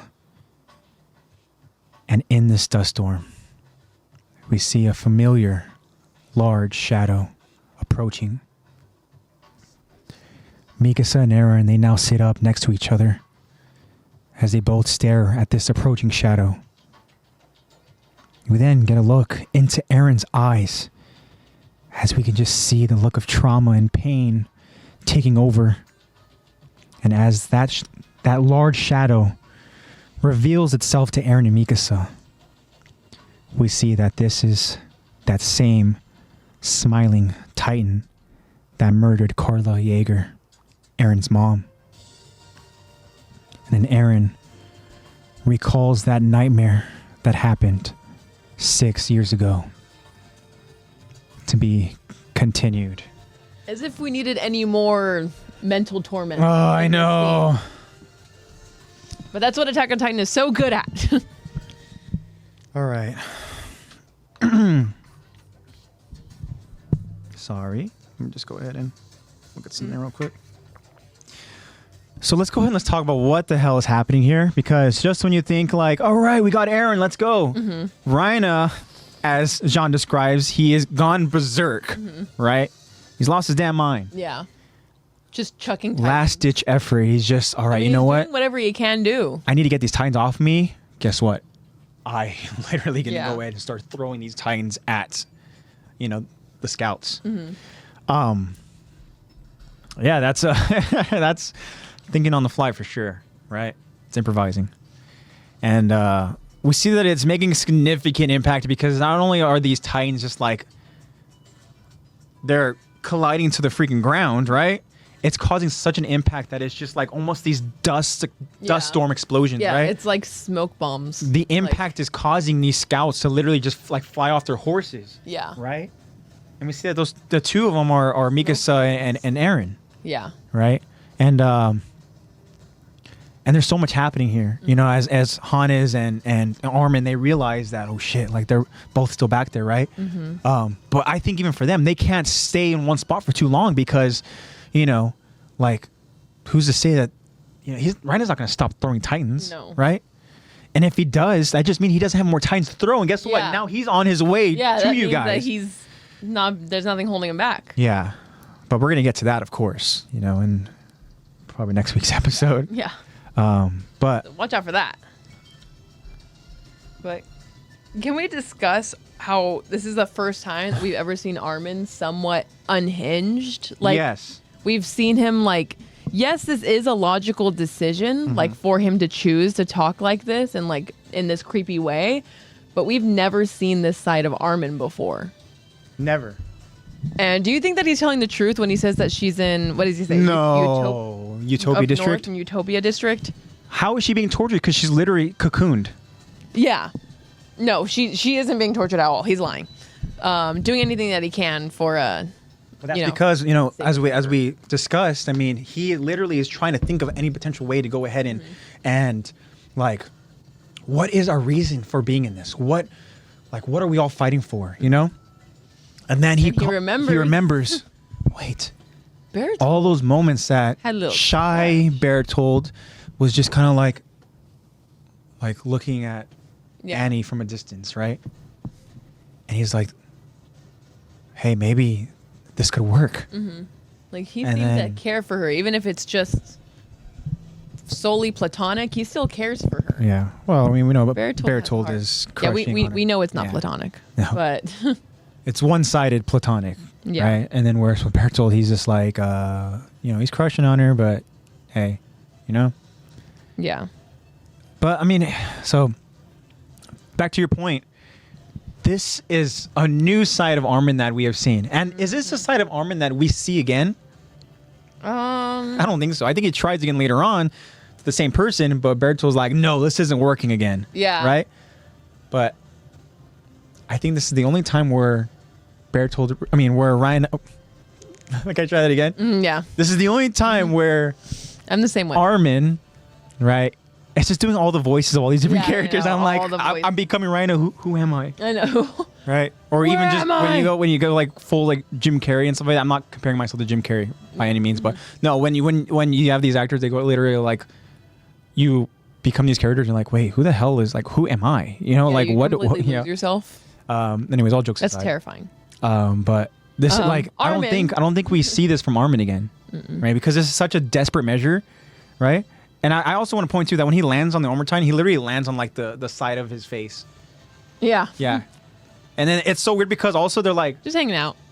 You know what they do with anime and stuff, you know, when they want to kind of focus on the attention, they want your attention on something specific, right? So everything in the background just frozen, right? Yeah, so everything's in slow motion. The Titans are all like around, you know, Rhina, and they're all kind of just there, right? And then you have Rhina who's just kind of like prepared. Like, come on. Like, you don't think that Rhina's going to be like... I know. You know, like... Flick him off. What's this fly doing on my cheek? But anyways, just for the moment itself, you know, obviously, the impact of it, right? The significance of it. We get a deranged, you know... Yeah, an actual... lying Armin. Yeah. Which I'm all for. Can I get more of this Armin? Yeah, Can I get like this Armin. This Joker-esque kind of Armin? You know, he's still so logical, and he's still doing it for the right reasons. Like this, he's still doing it for morally sane and morally right reasons. It's just coming off in an insane way. Yeah, like I could be like wrong in this example, but I'm getting like Heath Ledger kind of like vibes when you know in Dark Knight, the Dark Knight where he tells a different origin story, right? He talks about like different reasonings why he's like the Joker. Poor choice of words. And very poor choice of words. Not that scene, but no. But this is like a moment where like if I'm going to the dialogue again, right? Yeah, it's just and he's smiling too as he's doing it, right? It's just, so you're okay with this? Leaving your friend behind to face the music? I guess Annie was weighing you down. Yeah. Do you know where she is? Yeah. It's very much like I'm going to the silent treatment only goes so far. The body may heal, but her screams are an object lesson on the limits of endurance. oh, don't worry. They're taking special care of her. You know, it's like, Yeah. you know, it's stuff like that. And it's just like, he's going full Joker here, and I love it. No, it's really, I want really more like of it, Armin. This Armin. And we don't really, again, like you said, we don't really see it again. Yeah. And, but it's effective. It worked for what its purpose was, and it's doing a great job. Good job, Armin. Yeah. I mean, it worked because we get another badass moment, right? Where, like, just when you think this dude is out of the picture, like, Commander Irvin comes like a freaking bullet Yeah. and just sees opportunity. One arm and all goes out there and just literally like strikes Bertold right in the chest. Like he slashes him across the chest. Right? And it's a moment where it's like, okay, I don't think Armin knows what the hell's going on. I don't think he's aware that Commander Irvin is around, you know, and stuff. Yeah. Like, I think even he was caught off guard, if I recall correctly in the episode. Like, even he was like, and he realizes, oh shoot, I gotta go, you know, whatever, right? Yeah. But Commander Irvin sees that moment to strike, and he does without hesitation, right? And it's so freaking cool This one-armed Irvin. because we go ahead and we see Bertold literally is like, oh, you know, and he's like, what the hell hit me? And he's looking down. Even Bertold probably thought, like, this dude is not dead? Like, can you imagine you're Bertold and you're wondering what the hell hit me?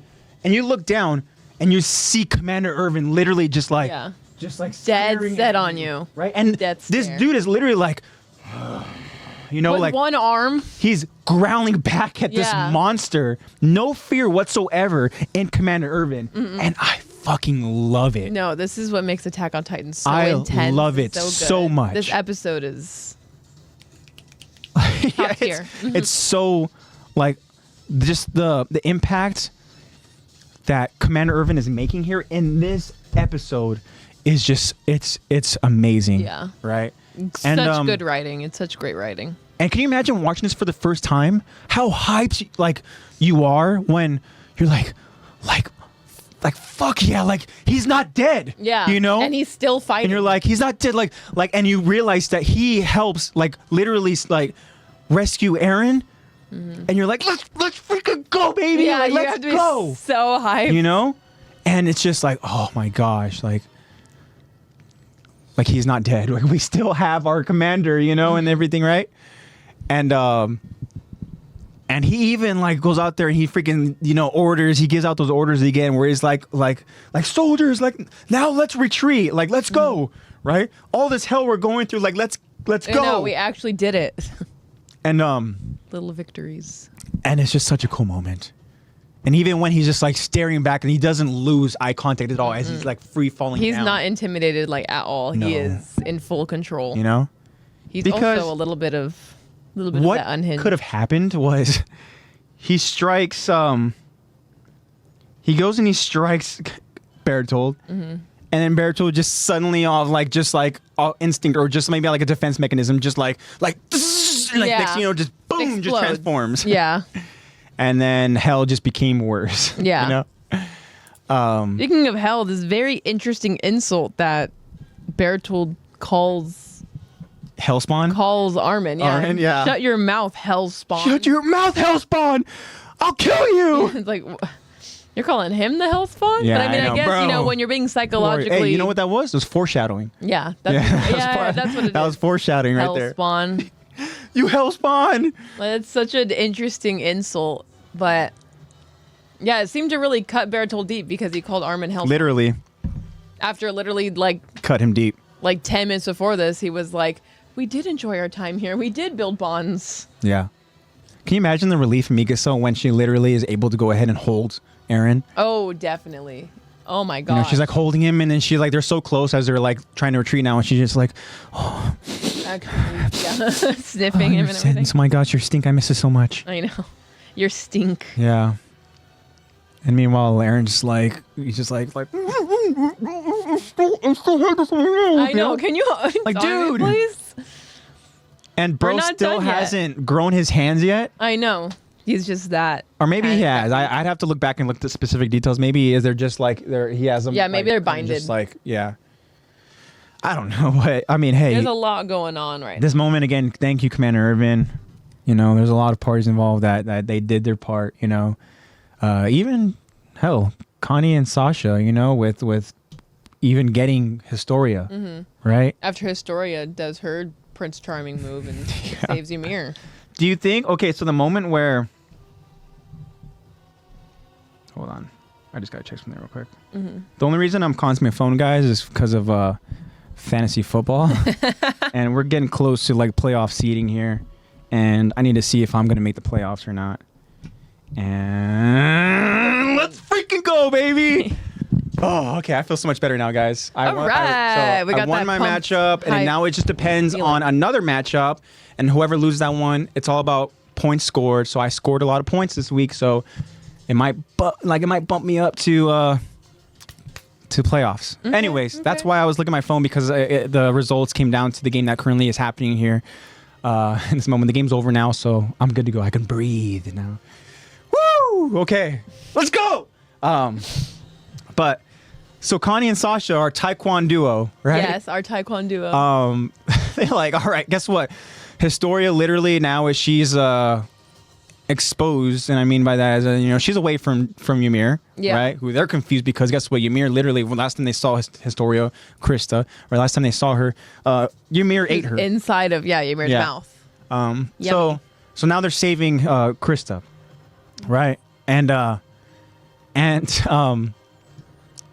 also, what's kind of cute too is the proud moment that Historia has in herself. Yeah. she's like, wait, I actually killed one. I did it. I did killed one. You know, and she hasn't killed a Titan before, right? Yeah, this is her first real life Titan kill. Which she was just as shocked. She was like, I did it, saving Ymir. I did it. Hey, I might have to switch my poll vote. I know. might have to choose Ymir and Krista. Yeah, join. Yeah, go ahead, join this side. No, but join the majority. Anyway, I thought that was kind of a little cute moment and stuff right before she literally gets swiped by Connie. Up. Thank goodness it was Connie and not a Titan. Dude. Yeah, so Connie's able to catch up with Sasha. They're trying to go ahead and find out what the hell's happening and stuff like that, right? And then Historia, she explains very kind of quickly, just why Ymir's doing what she's doing, right? It's essentially because it's the only way that Ymir has a chance of survival. Because guess what? Bertold and Reina are going to kill her. But if I go with them, right, there's a chance that she doesn't die, right? Very small chance. Yes. But that's what all of this Attack on Titan is about. It's all these small chances of something good happening. Yeah. Something good in the midst of all this destruction and war. Yeah. But then actually ends up leading to more war. Connie kind of brings up a solid point, right? Which is surprising from Connie, right? And Connie kind of mentions it doesn't make sense. Why would somebody go through all the trouble, right, to save your life just to turn you over to the enemy? Right? Big brain Connie. Okay. Yeah, and then he even admits it. Yeah, he's like, wait, what? What is her end game here? The only time Ymir ever puts effort is when you're in danger, right? I don't know what real trouble she's in, right? But for now, let's just retreat until we get more details. Let's just figure it out. Yeah, right? Let's try to get some time. But I like that even Connie is like, even I could figure. Yeah. Even I could figure that out. Yeah, where Sasha, her next added point is just look, let's just go because even if Ymir needs you, you're no good to her dead. Yeah. Right. We need to protect you. And also, I do want to give recognition where recognition is due. Is you did a good job, Lex, with Historia. Thanks. I was so nervous. Yeah. Her voice is so high. Yeah, it's hard to go ahead and really. But I didn't want to make it sound annoying and whiny. No. So what I really liked about it is because you really did you express the same fear or the same passion, the same emotion that she's expressing there, right? And Kyron agrees as well. Thank you. Thank you. So thank you again, Kyron. But yeah, you did a good job with that voice. Thank you. I'm being graded right now. Because we literally before this, you mentioned that that's probably your most difficult That's voice to probably my do. weakest, yeah. Right? The one that But I'm, you did a good job. least confident about Yeah. is her voice. Yeah. Because I like it because, again, you said it in the same kind of pitch, but also, too, like, you express the same tone. feelings, right? Like, I was focusing so much on Astoria that I forgot what Sasha sound like. So I'm sure that if you watch back, my Sasha voice probably changes. Yeah, it's okay. Like halfway through. You know, I mean, my voice changes all the time for Connie and for Jean, which, I mean, usually Zach voices. So when Zach comes back, Zach's going to go ahead and voice. Yeah, he'll be those voices again and stuff, you know? He's got the Connie for sure. So I don't have that kind of like, you know, the same familiarity with the sounds, right? But I liked, again, that you really express the same emotions because that's kind of like we want to sound the same, relatively the same, but I think that's the most difficult part, at least for me, is to I think that's express the most important same. too. Yeah, definitely the most important. But to express the same kind of emotions. Evoke the same emotion, like the same tone. Yeah. Which is hard to do, which I think that's more important than... Yeah. So you did a good job, Lex. Thank you. Give her go ahead and round of applause for Lex. Thank you so much. And a round of applause for AJ, of course, for his Irvin and all his other 20 round of applause characters. to all of our friends who are for all watching us you live guys and who are here watching too. us and listening to us Yay. like that. But yeah. So, anyways, like just when you thought things couldn't get crazier, all of a sudden now we have a new little side boss has entered into the picture here, right? Where of course it's that same Titan from back when season 1, episode 1.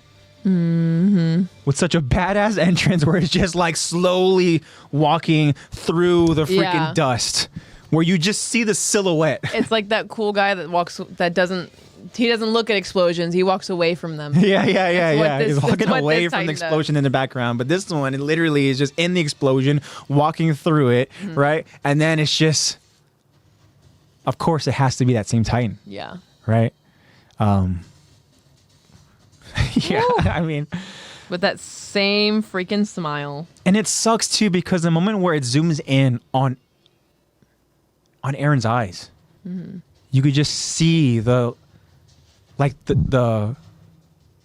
child come back. And it's a good parallel to like, because I think we even got like very close to the same shot in the first episode. Like when you see this young Aaron's eyes looking at this Titan holding up his mom. Yeah. So in the sense where that's a parallel. Great point. Where it's the same parallel because in this moment, not this moment, but in the moment in season 1, they're literally like not kind of sitting down, but they're like both him and Mikasa are trying to hoist up their home. Yeah. Right? They're together. Like they're there, but then they both kind of like stop and they look up. Yeah, exactly. To see this Titan.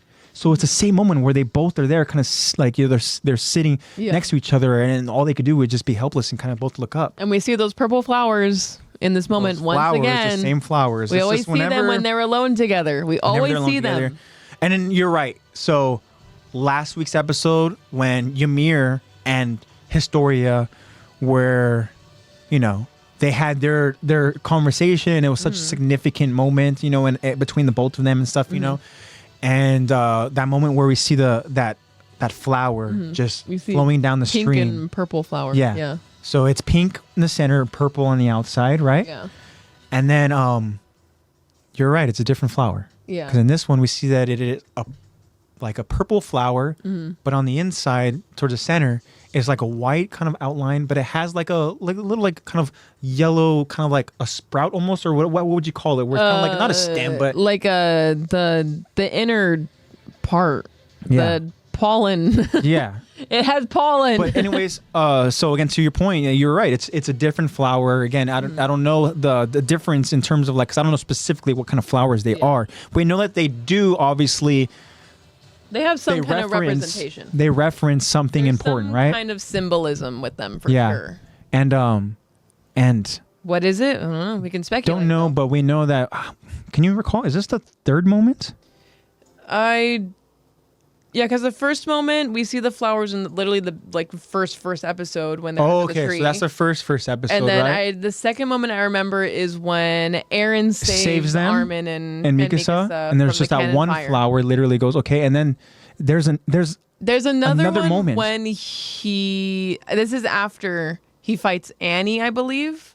and it's the next day or the next a couple of hours, whatever, and he's like resting up. Okay. And it's just And him she's and literally, it's just him and yeah, Mikasa. it's just them by I the want to side. say You're that right. there's flowers in a vase or something, or there's flower. I want to say that that's purple flowers somewhere shown in that. Yeah. You're So this right. is So the this is the fourth fourth time. Okay. Because I don't remember any other times. Yeah. Like up to this moment at least. But yeah, this is the fourth time. And other than what different flowers that we saw with in the last episode, which is the same episode, just part 1, with Ymir and Historia. Because we have a pink flower, which we speculated represents Historia. And then the purple flower that it looks a little different. It's more round petals than what we see with Mikasa and Aaron's. Yeah. You're right. Yeah, I don't. That to represent something. I know that the color purple represents like power and maybe friend of the show, intelligence. B. Dennis can explain us. B. Dennis seems to have Can all explain to us so that we can go ahead and discuss it. Next week's episode. Yeah. What do you think the purple flowers? Or if any of our other friends here, Marco, our Kenny, Instagram DMs Kyron, are always open. If any of you want to go ahead and by chance kind of Attack the tell Talk us, podcast on Instagram. be our It's fact always checkers here, and tell us the difference between the flowers or what even the reasoning is, because it's something that we may have gone over once in one of our earlier OVAs. Yeah. Right, and then it's just like I don't think like it didn't stick with us, No.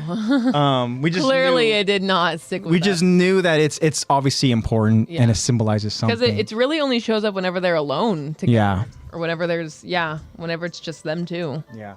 So but again, this moment happens and stuff, and then again you kind of see Aaron resort back to his child, back to 6 years ago.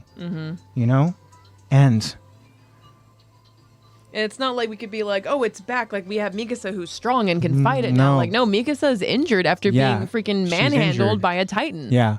And, obviously we're going to go ahead and talk about a certain character that tries to right the wrong next episode. And it's going to be another, For that. it's going to be another Join us next tough Monday for that one. breakdown to talk about as the sad music comes on. I know. Stuff, Perfect If timing. you can hear in the background, it's perfect timing. But yeah, and then it's going to be another tough moment. But again, it's this moment where this Titan shows up again. This very important Titan, which we're going to learn about later on in the story.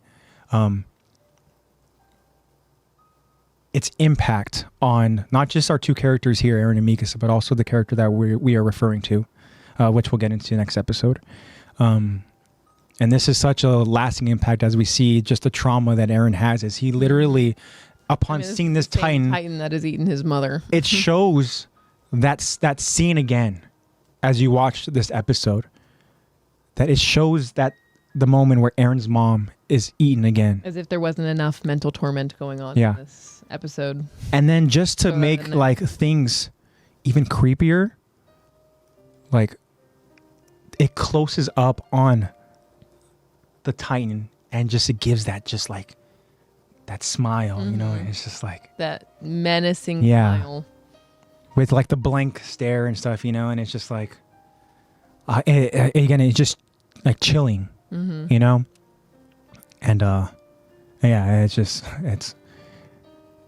it's such an impactful moment, right? Because again, this is something that happens episode 1. You think Dina's smile was actually that big? No. Or Dinah? Dinah? Yeah. Is that how you Sounds pronounce right. it? Dinah? Yeah. I think Dina sounds too normal. I'm pretty sure it's Yeah, Dinah. Dinah Fritz. Yeah.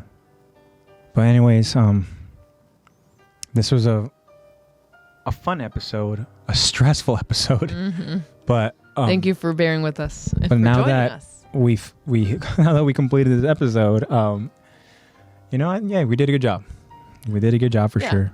I'm proud of us. Pretty happy with, yeah. And thank you guys for sticking did around that. and joining us as we both were very stressed in executing this Yes. for different reasons. Thank you for, Mine was judging too harshly. Commander Irvin, and Lexi's was Historia. yeah. But, we powered through it. And again, this is just another important episode in the Attack on Titan storyline. A very impactful episode. where again it leaves us in a moment where as we get our to be continued, where it's like, ah, shit, what's gonna happen next? I know that to be continued is always put in such a perfect place. Yeah. Just to leave us on a cliffhanger every single time. Mm-hmm. Let's see if there's any other things we kind of recall as we kind of discuss that final moment here in the episode. But I think we kind of covered like the important aspects of it. Mm-hmm. I think we did a pretty good job of covering everything. Yeah. Oh, I mean, again, there's a lot to go ahead and kind of talk about in this episode because of all, like, as we mentioned, all the impactful moments. Yeah. Yeah, we covered the impactful. We covered a lot of the interesting moments. We covered some like new, any kind of character developing moments. Yeah. Yeah. I think we did a pretty good job this episode. We even discussed Proud of us. Jean's kind of like his time to shine. I know. The moment he's always dreamed of. Yeah. And now where is he? And then, I know. Now, not with Mikasa. I know. You could shine again if you want, but we'll see what happens next episode. Yeah. Join us. But he was next Sunday. He was a casualty of also of a Titan, you know, kind of being thrown and landing next to him, because as we saw that he was also like got smoke grenaded. yeah. Just for sure. A giant smoke grenade. Okay, actually, one thing I wanted to ask you: do you think the moment when Connie and Sasha are trying to essentially, upon, being told the reasoning why Ymir's doing what she's doing, like Connie and Sasha both kind of say their piece to her, like, look, like, blah blah blah blah blah, like, we need to go and this and that, right? And there's a moment where his story is kind of like, she's kind of like, huh, like, what do you kind of gather from that? What do you take from that moment? Do you think she's genuinely now like potentially being swayed a little bit? Is this another kind of moment where, as we talked about last episode, where Krista, Historia, right? Mm-hmm. She is kind of now giving her point of view to Ymir, as Ymir's kind of like, shit, am I doing the right thing? Right before, like, we see that she's in, and Ymir's in kind of like, now she's like almost being swayed, but then Bertold jumps in and he's like, look, we've gone this far. Like, the reason why we're in this situation is because of you, because all you wanted to go back. Outside opinions it's coming too in late. to try to make this decision. It's too late to go back now, right? Mm-hmm. And unfortunately, these decisions are always made when there's like no time. There's no time to think. Make it now. Yeah. Do you think that Ymir is kind of having, Historia's having that Ymir moment where she's on the brink maybe of like, wait, like, should we both go back? I think that she's definitely, I feel like she's definitely considering it, but I feel like no matter what, she's always thinking like, Ymir will always have my back and Ymir will always find me again. Yeah. Like, because even Connie admits, like, the only time that she's really, putting in an effort is if it's for you.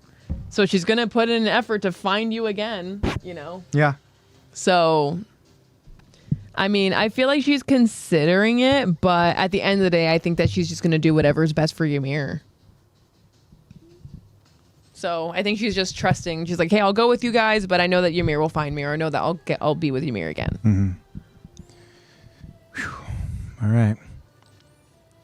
I think one other little situational question I want to ask you is, okay. Do you think that if Captain Levi was there in this charge, this moment of they're trying to rescue Eren, that things would go more smoothly? I was gonna say. Or do you think that no matter what, like, it's gonna be straight, like it's not gonna be easy? Right? No, definitely not gonna be easy. Mm-hmm. But I think that things might have gone a little more smoothly, and I think that I honestly feel like Levi being there kind of cuts things short for discussion and for like social development, because he is so like clean cut to be like, we need to do our mission, like stop talking to him, like stop having a conversation. And given we love these conversations, we see all this character development, everything going on, but I think that like it's also one of those things where it's like, theoretically, if Captain Levi was there, would Irvin even ever have gotten snatched up like that?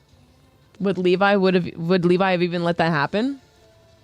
Like, yeah, do you think he would have killed? I think that regardless, he would have killed the Titan in his path before it even got to Irvin, or after it got to Irvin and got his arm, Levi probably would have slain it right then and there. But I think it would have helped things go a little more smoothly if Levi was there.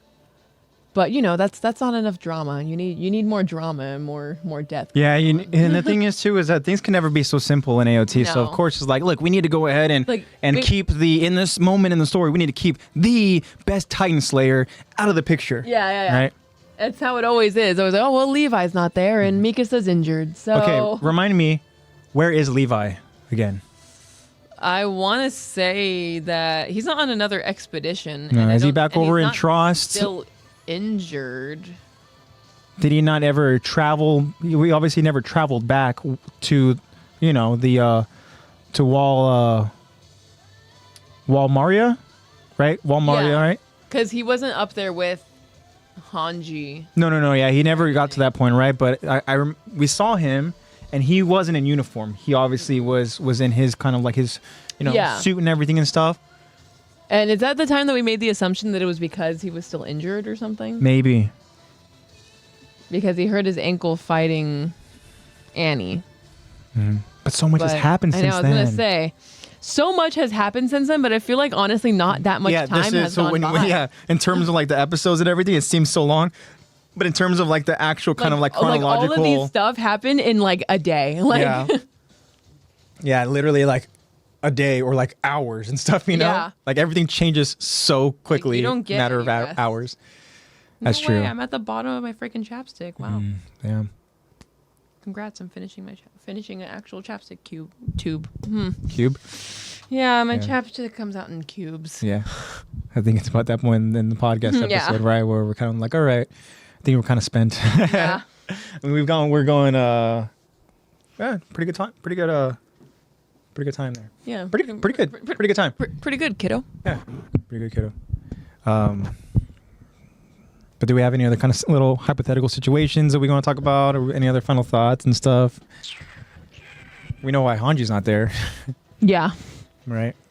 Mobile. And even then- he probably tried to, and Mobile was like, "Stop." Yeah. But we know that. Well, yeah. I mean, but also too, we know that had Hanji been able to go somewhere, she would have gone back to. Why am I blanking on Connie's Ragako? Yeah, Ragako. She would've- Ragako. Yeah, Ragako. She would have gone back to Ragako to go ahead and investigate. And yes, see the, she feels it in her bones. Yeah, something's wrong there. Yeah. And Moblet's like, damn, you're right. I know. Fine. I mean, that's a better option than her going on the expedition, which she's too injured to do. Yeah. So, yeah. All right. Well, She was able to make a plan. So, very cool. Does that mean we're all out of final thoughts? Are you all good? Are you done? You tired? this is me finally thinking. Finally thinking? And it's been finalized. No more thinking. Finalized. No more thoughts. All right. Well, again, this was a fun episode, guys. We hope that you guys enjoyed it. Thank you for joining us. Yeah. So now let's go in and we're going to get into a close. So with all that being said, guys, that means that wraps up another episode of Attack to Talk. Fun episode. Remember, guys, new episodes will be streamed. We stream them live Sundays. We will inform you guys and update you guys on the time. You guys know to always we try to do the best we can to update you guys at a reasonable time, but so often we try to kind of figure out, and it literally comes to like maybe the day of, or Thank you for the same day or whatever and all that, right? But we thank you guys so much for being patient with us and everything, right? And for also joining us as we stream live. You guys take the time out of your guys' day to join us as we talk about these exciting episodes. So I know that it's fun, but it means a lot to us that you guys join us on this adventure, our adventure, as we just break down and really kind of relive these, this anime that is just really special. It's a special thing that kind of like you see this bond that we kind of have, with this podcast, and it's like something where it kind of blows my mind that, I'm able to go ahead and talk with our friends of the show in this capacity and stuff, because we're all brings a bonded whole new by element of this community to it. Yeah, we're all bonded by this amazing anime. So again, thank you guys for just taking the time out of your guys' I'm sure busy lives and and it means a lot to us. But yeah, guys, guys know we will update you guys and make sure that you guys follow along at Attack to Talk Podcasts on Instagram. You guys know that that's where we post our poll questions. So you guys always know to look forward to those. We also have a poll question as well as a Q&A question on Spotify. If you guys listen on Spotify, keep an eye out for those questions, and you guys know that we appreciate the feedback that you guys give us. Obviously, our question and response master, friend of the show, B. Dennis. We appreciate you so much, man. Provides us with so much content. Yeah, and as we mentioned at the start of this episode, like, we look forward to it because of your insight, man. Like, it's amazing. No pressure, obviously. Yeah. It's not like we're like, what awesome, response, and stuff. We understand that we're sure that you have a busy schedule as well, and stuff. We very much appreciate. But we appreciate it, man. So everyone else who wants to join in and give us, the awesome your guys' point of view, your guys' feedback and stuff. Look out for those Spotify questions in future episodes. But yeah, so. Make sure you guys follow Attack to Talk Podcast. Check out the link tree on our profile where you guys can go ahead and look at all the different platforms that we're on. That's the easiest way to go ahead and find us. Yeah. And then, of course, we want to go ahead and shout out our editor. We want to shout out, our friend. We want to shout out Nate, who goes by NatePlaysBad. Make sure you guys go ahead and follow along on his streams that he does over on Twitch. The videos that he posts over on his Instagram, and they both are at NatePlaysBad. Nate, we appreciate all your hard work. Thank you, Nate. We appreciate you just showing your support in us, and it means a lot, man. Genuinely. So thank you. Yeah. And Nate, I hope that you're everything's going well and stuff. As B. Dennis even mentioned, the holiday season is here, and we hope that we're all just enjoying it, living in the present and stuff, because for me, the holidays is like such a special time. I love Christmas time, and just kind of that warm, kind of like that feeling that you get, and it's so special. So just as it shows up so quickly, in the same token, it's gone so quickly. So let's just kind of all just live in the present and enjoy it and stuff. We know how stressful it can be sometimes, but we hope that you guys are enjoying the holiday season. And so, Nate, we hope that you are enjoying your holiday season. We hope that everything's going well, man. And thank you again for all of your hard work. So now in our link tree, we have some links that are available to you guys, right? I don't know if we've solved the issue yet, but we know that in our link tree for AnimeCrunch, the link I don't think is necessarily working, but the best way you guys can go ahead and check out AnimeCrunch is to go to their Instagram. Their Instagram is at AnimeCrunch, and that is AnimeCrunch with 2 H's, right? 24. So it is AnimeCrunch24 is their Instagram handle. Go ahead and check that out, guys, and they have a link for you guys to use. That's the best way right now to go ahead and just click that link to browse through the different merchandise that they have available. And I'm sure that they have some, like, we know that they have some really cool stuff, and then with the holiday season being right around the corner, it's just another cool way to go ahead and just browse and try to find something that, maybe you have a friend that's into anime. Maybe, you know somebody, that would really enjoy, whether it be like anything anime related. Yeah. Right? So we want to kind of help out with giving you the platform, or with offering AnimeCrunch as a way for you guys to go ahead and browse through merch, as well as a link that we have in our link tree, which is Fandomion. Go ahead and click that link. They have so much to offer. It's just there's so many things available, right? Oh yeah, all kinds of anything you can. Yeah, and also a new Avatar movie comes out this Friday. Yeah. There's definitely going to be merch out on that. Yeah. So for people who are excited about the new Avatar, I am. Yeah, I know Lexi is for sure. Extremely. Go check it out, and then if you guys absolutely enjoy, which I'm sure you guys will, anybody who sees it, because it already looks just absolutely stunning when you watch the trailer, right? But go ahead and look at Fandomion, right? And see whatever, kind of cool items that they have available.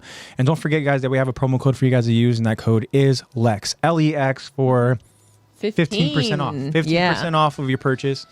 15% off of your entire cart, guys. Yeah. So again, Go ahead holiday and get season those. is here. Yeah. Go ahead and Get those Christmas gifts. check out Fandomion. Check out AnimeCrunch. If you guys are looking to go ahead and purchase any kind of anime stuff, and again with Fandomion, they have so many different things other than just anime. So yeah, check that out, guys. And if you guys are maybe even interested in purchasing some art, we know that we have a friend, Caesar, who he has his art available. We have a link in our link tree that will take you to his Etsy store. Check that out, and you guys can go ahead and support him and purchase some awesome art.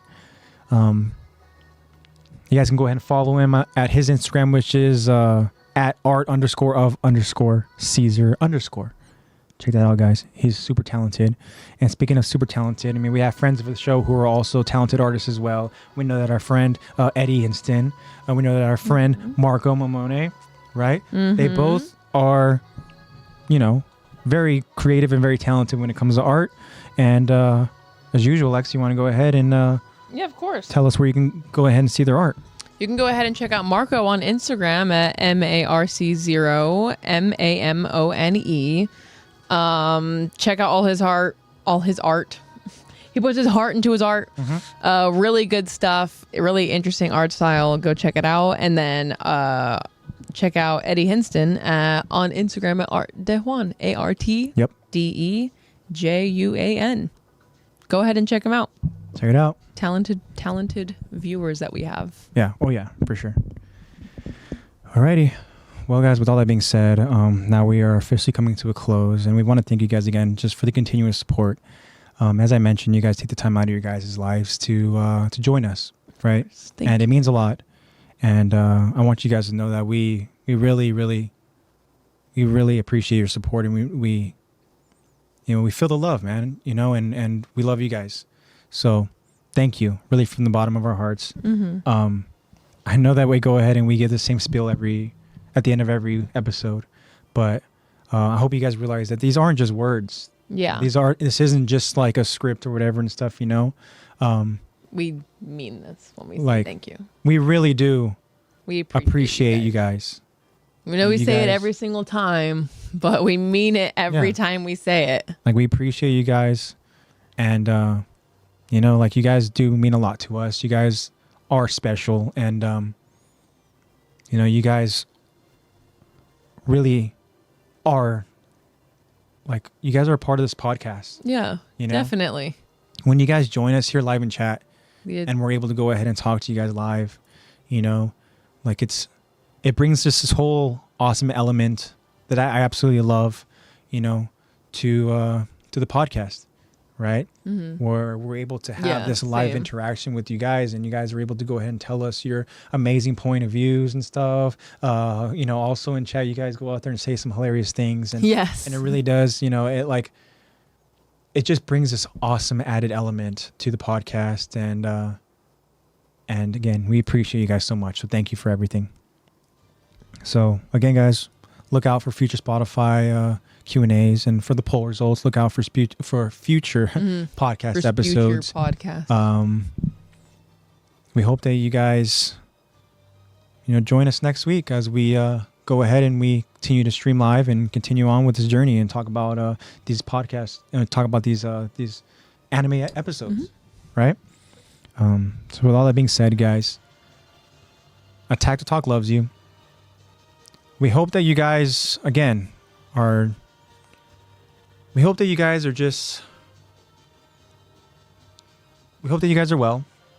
Of course, right? We hope that you guys are, just spreading that love and positivity, as we know that we feel that love and positivity here when you join us, right?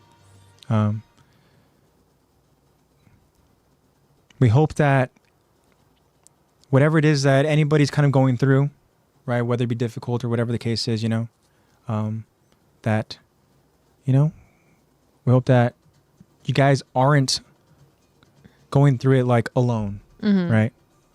Because just know that you have people that are there. We genuinely care, and we hope that you guys are all doing well. So that's what I'm trying to say. Yeah. Right. Trying to wish you guys all well. before we officially wrap this up, did Kyron leave us a little something on Instagram, or He sent a meme. can we see it? Of Or course. can I see it? Because I don't have I don't really look at Instagram so often. Oh my god, this is so appropriate. I was gonna say that's actually good that you brought that up because I should have brought that up when we talked about the smile. Yeah. So we have happy. We have sad. Mm-hmm. We have depressed. Mm-hmm.